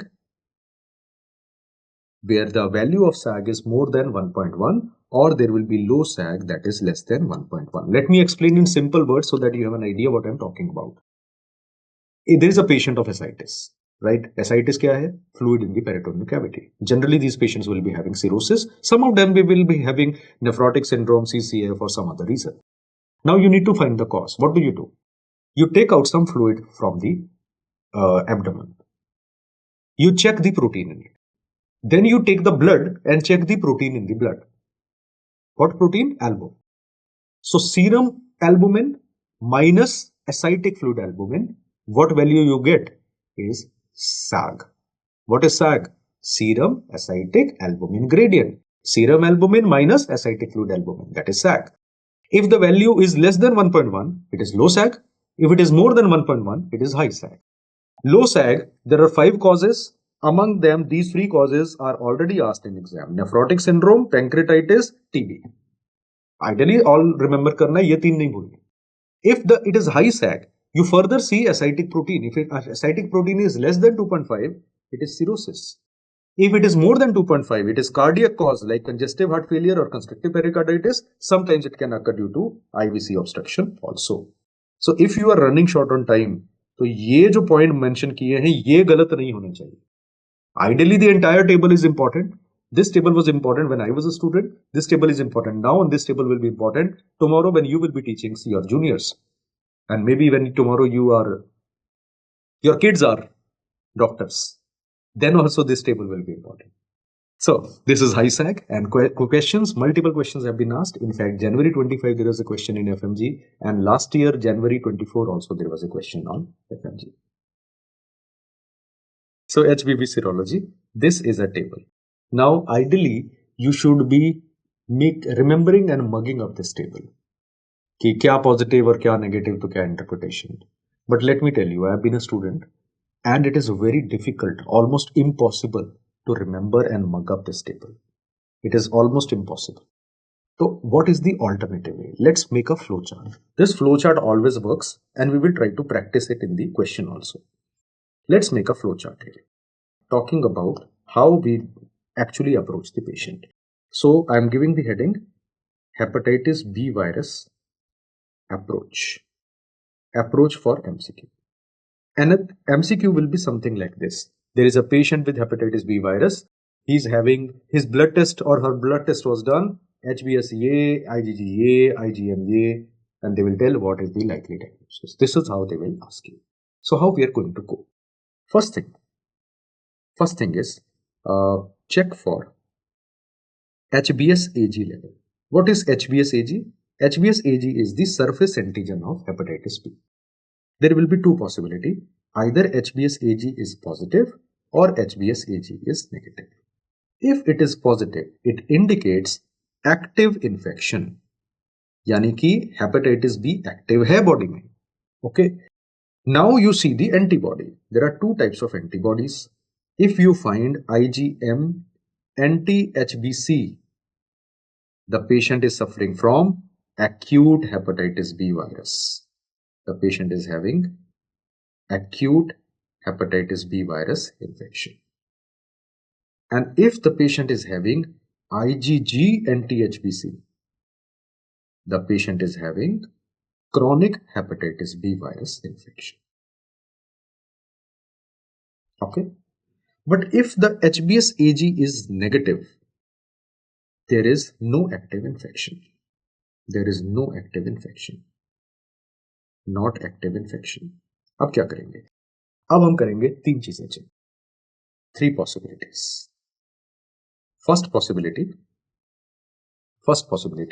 patient is having only anti-HBs positive. बाकी सब कुछ negative है. So the likely diagnosis in such a patient will be vaccinated patient, immunized patient, injection लगा है. He never got hepatitis B actually. Second, if the question says anti-HBs is positive, मेरे साथ साथ बनाओ. It is very useful and it comes like this. If anti-HBs is positive plus IgG anti-HBC is also positive. अगर आपके पास जगह कम है तो अगले पेज पे भी लिख सकते हो, अलग पेज पे भी. So answer will be hepatitis B हुआ but recovery हो गया less than 1 year. And third possibility, only IgG anti-HBC is positive. These patients will have remote recovery. Remote recovery का मतलब बहुत पहले इन्फेक्शन हुआ और रिकवर हो चुका है. कितना टाइम हो चुका है? Equal to more than 1 year.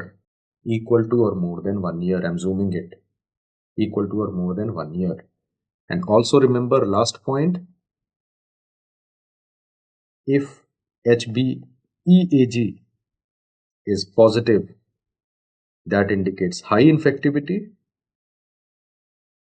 And if HbE antigen is negative, that indicates low infectivity. You apply this rule and you will always reach the answer. If the table actually is tougher to remember because even if you read it multiple times, you will still forget it. But this flowchart, if you make it just 2 times also and just practice in the MCQs, most of your MCQs which are asked, you should be able to answer by this flowchart approach. And I've tried it, people have tried it, students have tried it, it works like a charm. Let us see if you can apply this approach in your MCQ or not. So what is the approach in MCQ? Look at this question, FMGE MCQ 2020.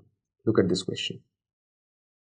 What is the likely diagnosis if a child has HbsAg negative, HbEAg negative, anti-HBs positive and IgG anti-HBC positive? See, you need to देखो HbsAg negative है, इसका मतलब know active infection. पहला ही step देखो, know active infection, यानी कि acute भी नहीं हो सकता, क्रॉनिक भी नहीं हो सकता, तो बचा क्या?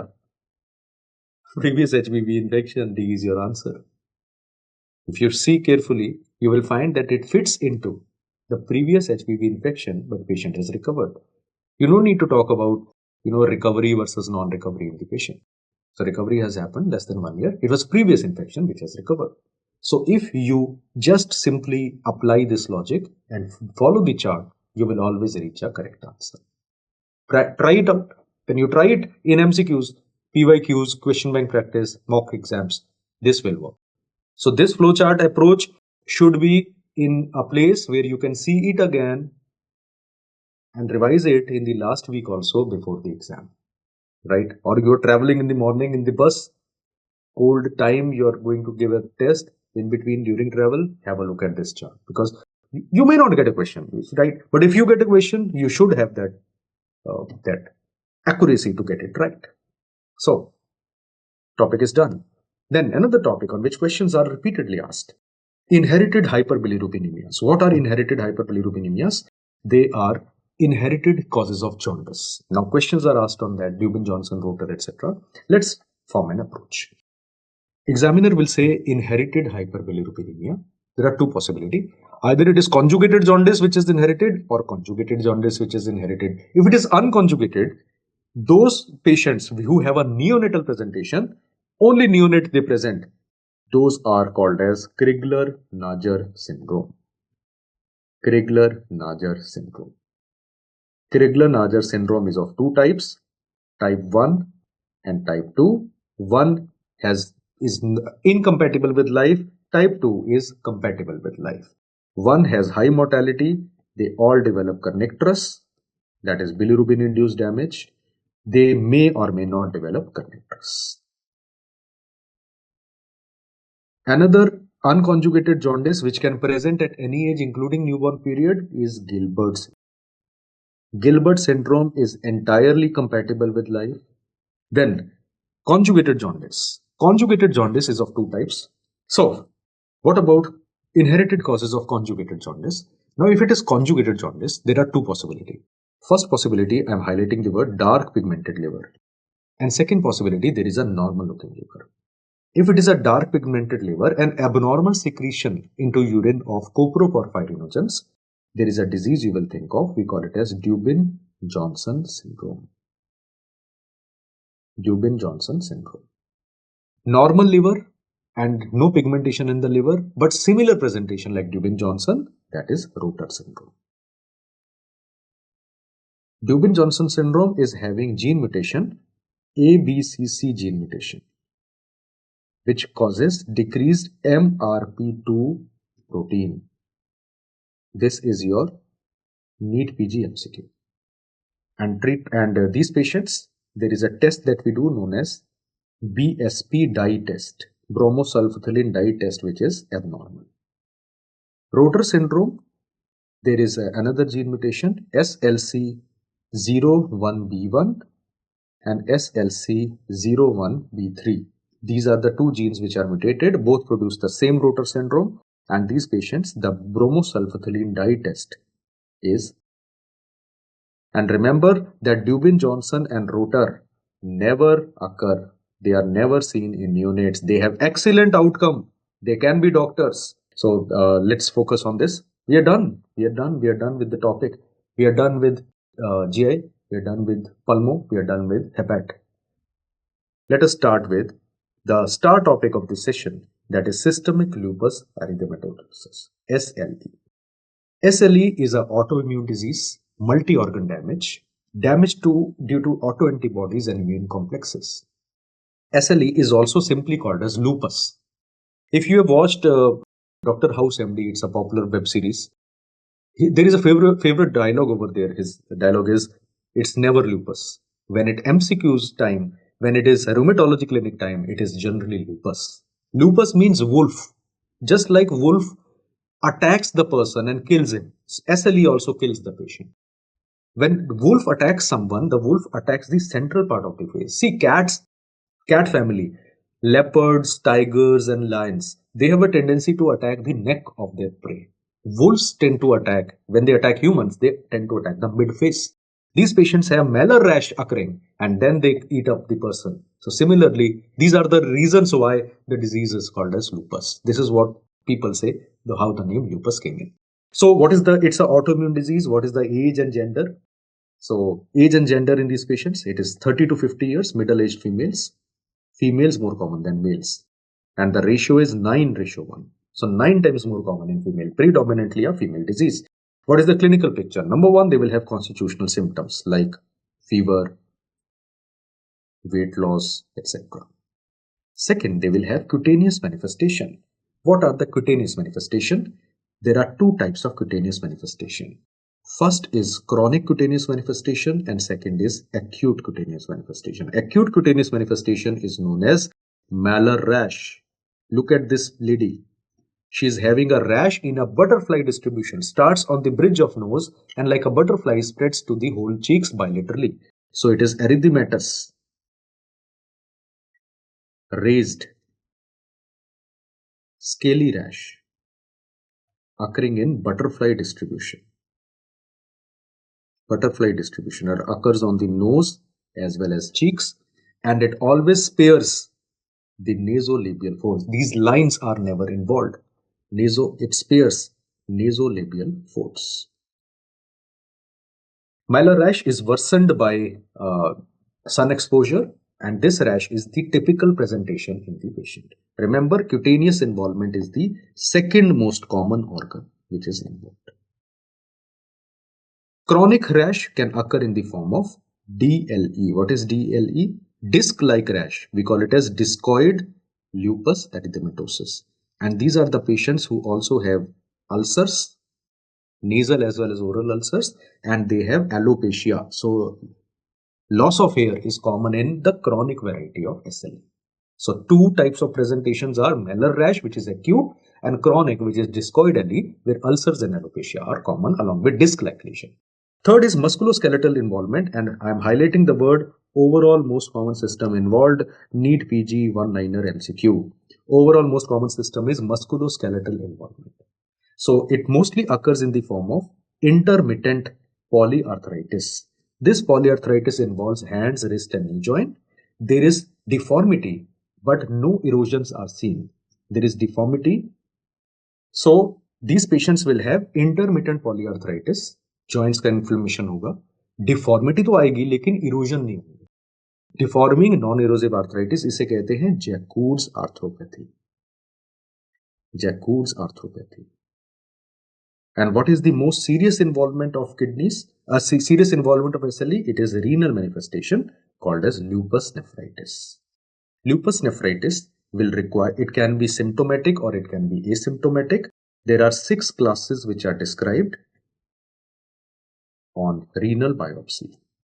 It is a pathology thing, so I will not go into the details. Remember, the most severe forms are class 4, followed by class 3 and class 6. Class 4 lupus nephritis is the one which is having wire loop lesions.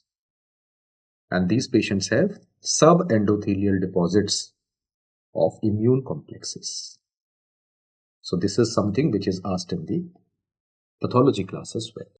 So what we have done so far, the patient is having constitutional symptom, the patient is having skin involvement, patient is having musculoskeletal, patient is having renal involvement as well. Among them, the serious manifestation is lupus nephritis. And before cyclophosphamide etc. came in, this used to be the cause of death. Right now, it is not the cause of death. Can other systems be involved? Yes, other systems can be involved. What are the other systems which can be involved? These patients can have hematological involvement. So these patients can have anemia as well as thrombocytopenia. And they can have lung involvement in the form of pleuritis. There is no pleural effusion, no pneumonia. Pleuritis is the most common SLE involvement in lungs. And this is a mid-year 2019 MCQ of FMGE exam. What is the most common lung involvement of SLE? It is pleuritis. How do you make the diagnosis of SLE? There is a criteria known as Euler ACR criteria. Look at this criteria. Don't be scared looking at this criteria. All this criteria tells you is that for any patient of SLE, what you need to know is that anti-nuclear antibody should be positive 1:80. This is considered to be the most important criteria. This is considered to be the entry criteria. Just like for entry into medical education, medical system in country, you need to crack FMG. Similarly, to be diagnosed as SLE, पहला चीज क्या करते हैं? ANA करते हैं. अगर ANA कम मिला या नेगेटिव मिला तो SLE नहीं है. अगर ANA 1:80 से ऊपर पॉजिटिव मिला तो that is entry criteria. Then you look at the other criteria. These are the criteria given and corresponding score is given. My suggestion to you, don't read this criteria in detail. आया भी तो याद नहीं रहे. तो हमें याद क्या करना है? Essential criteria for entry into diagnostic criteria is ANA. कितना? More than 1:80. Apart from that, if you look at clinical criteria, you look at immune criteria, take out the total score. You see कि क्या क्या चीज present है.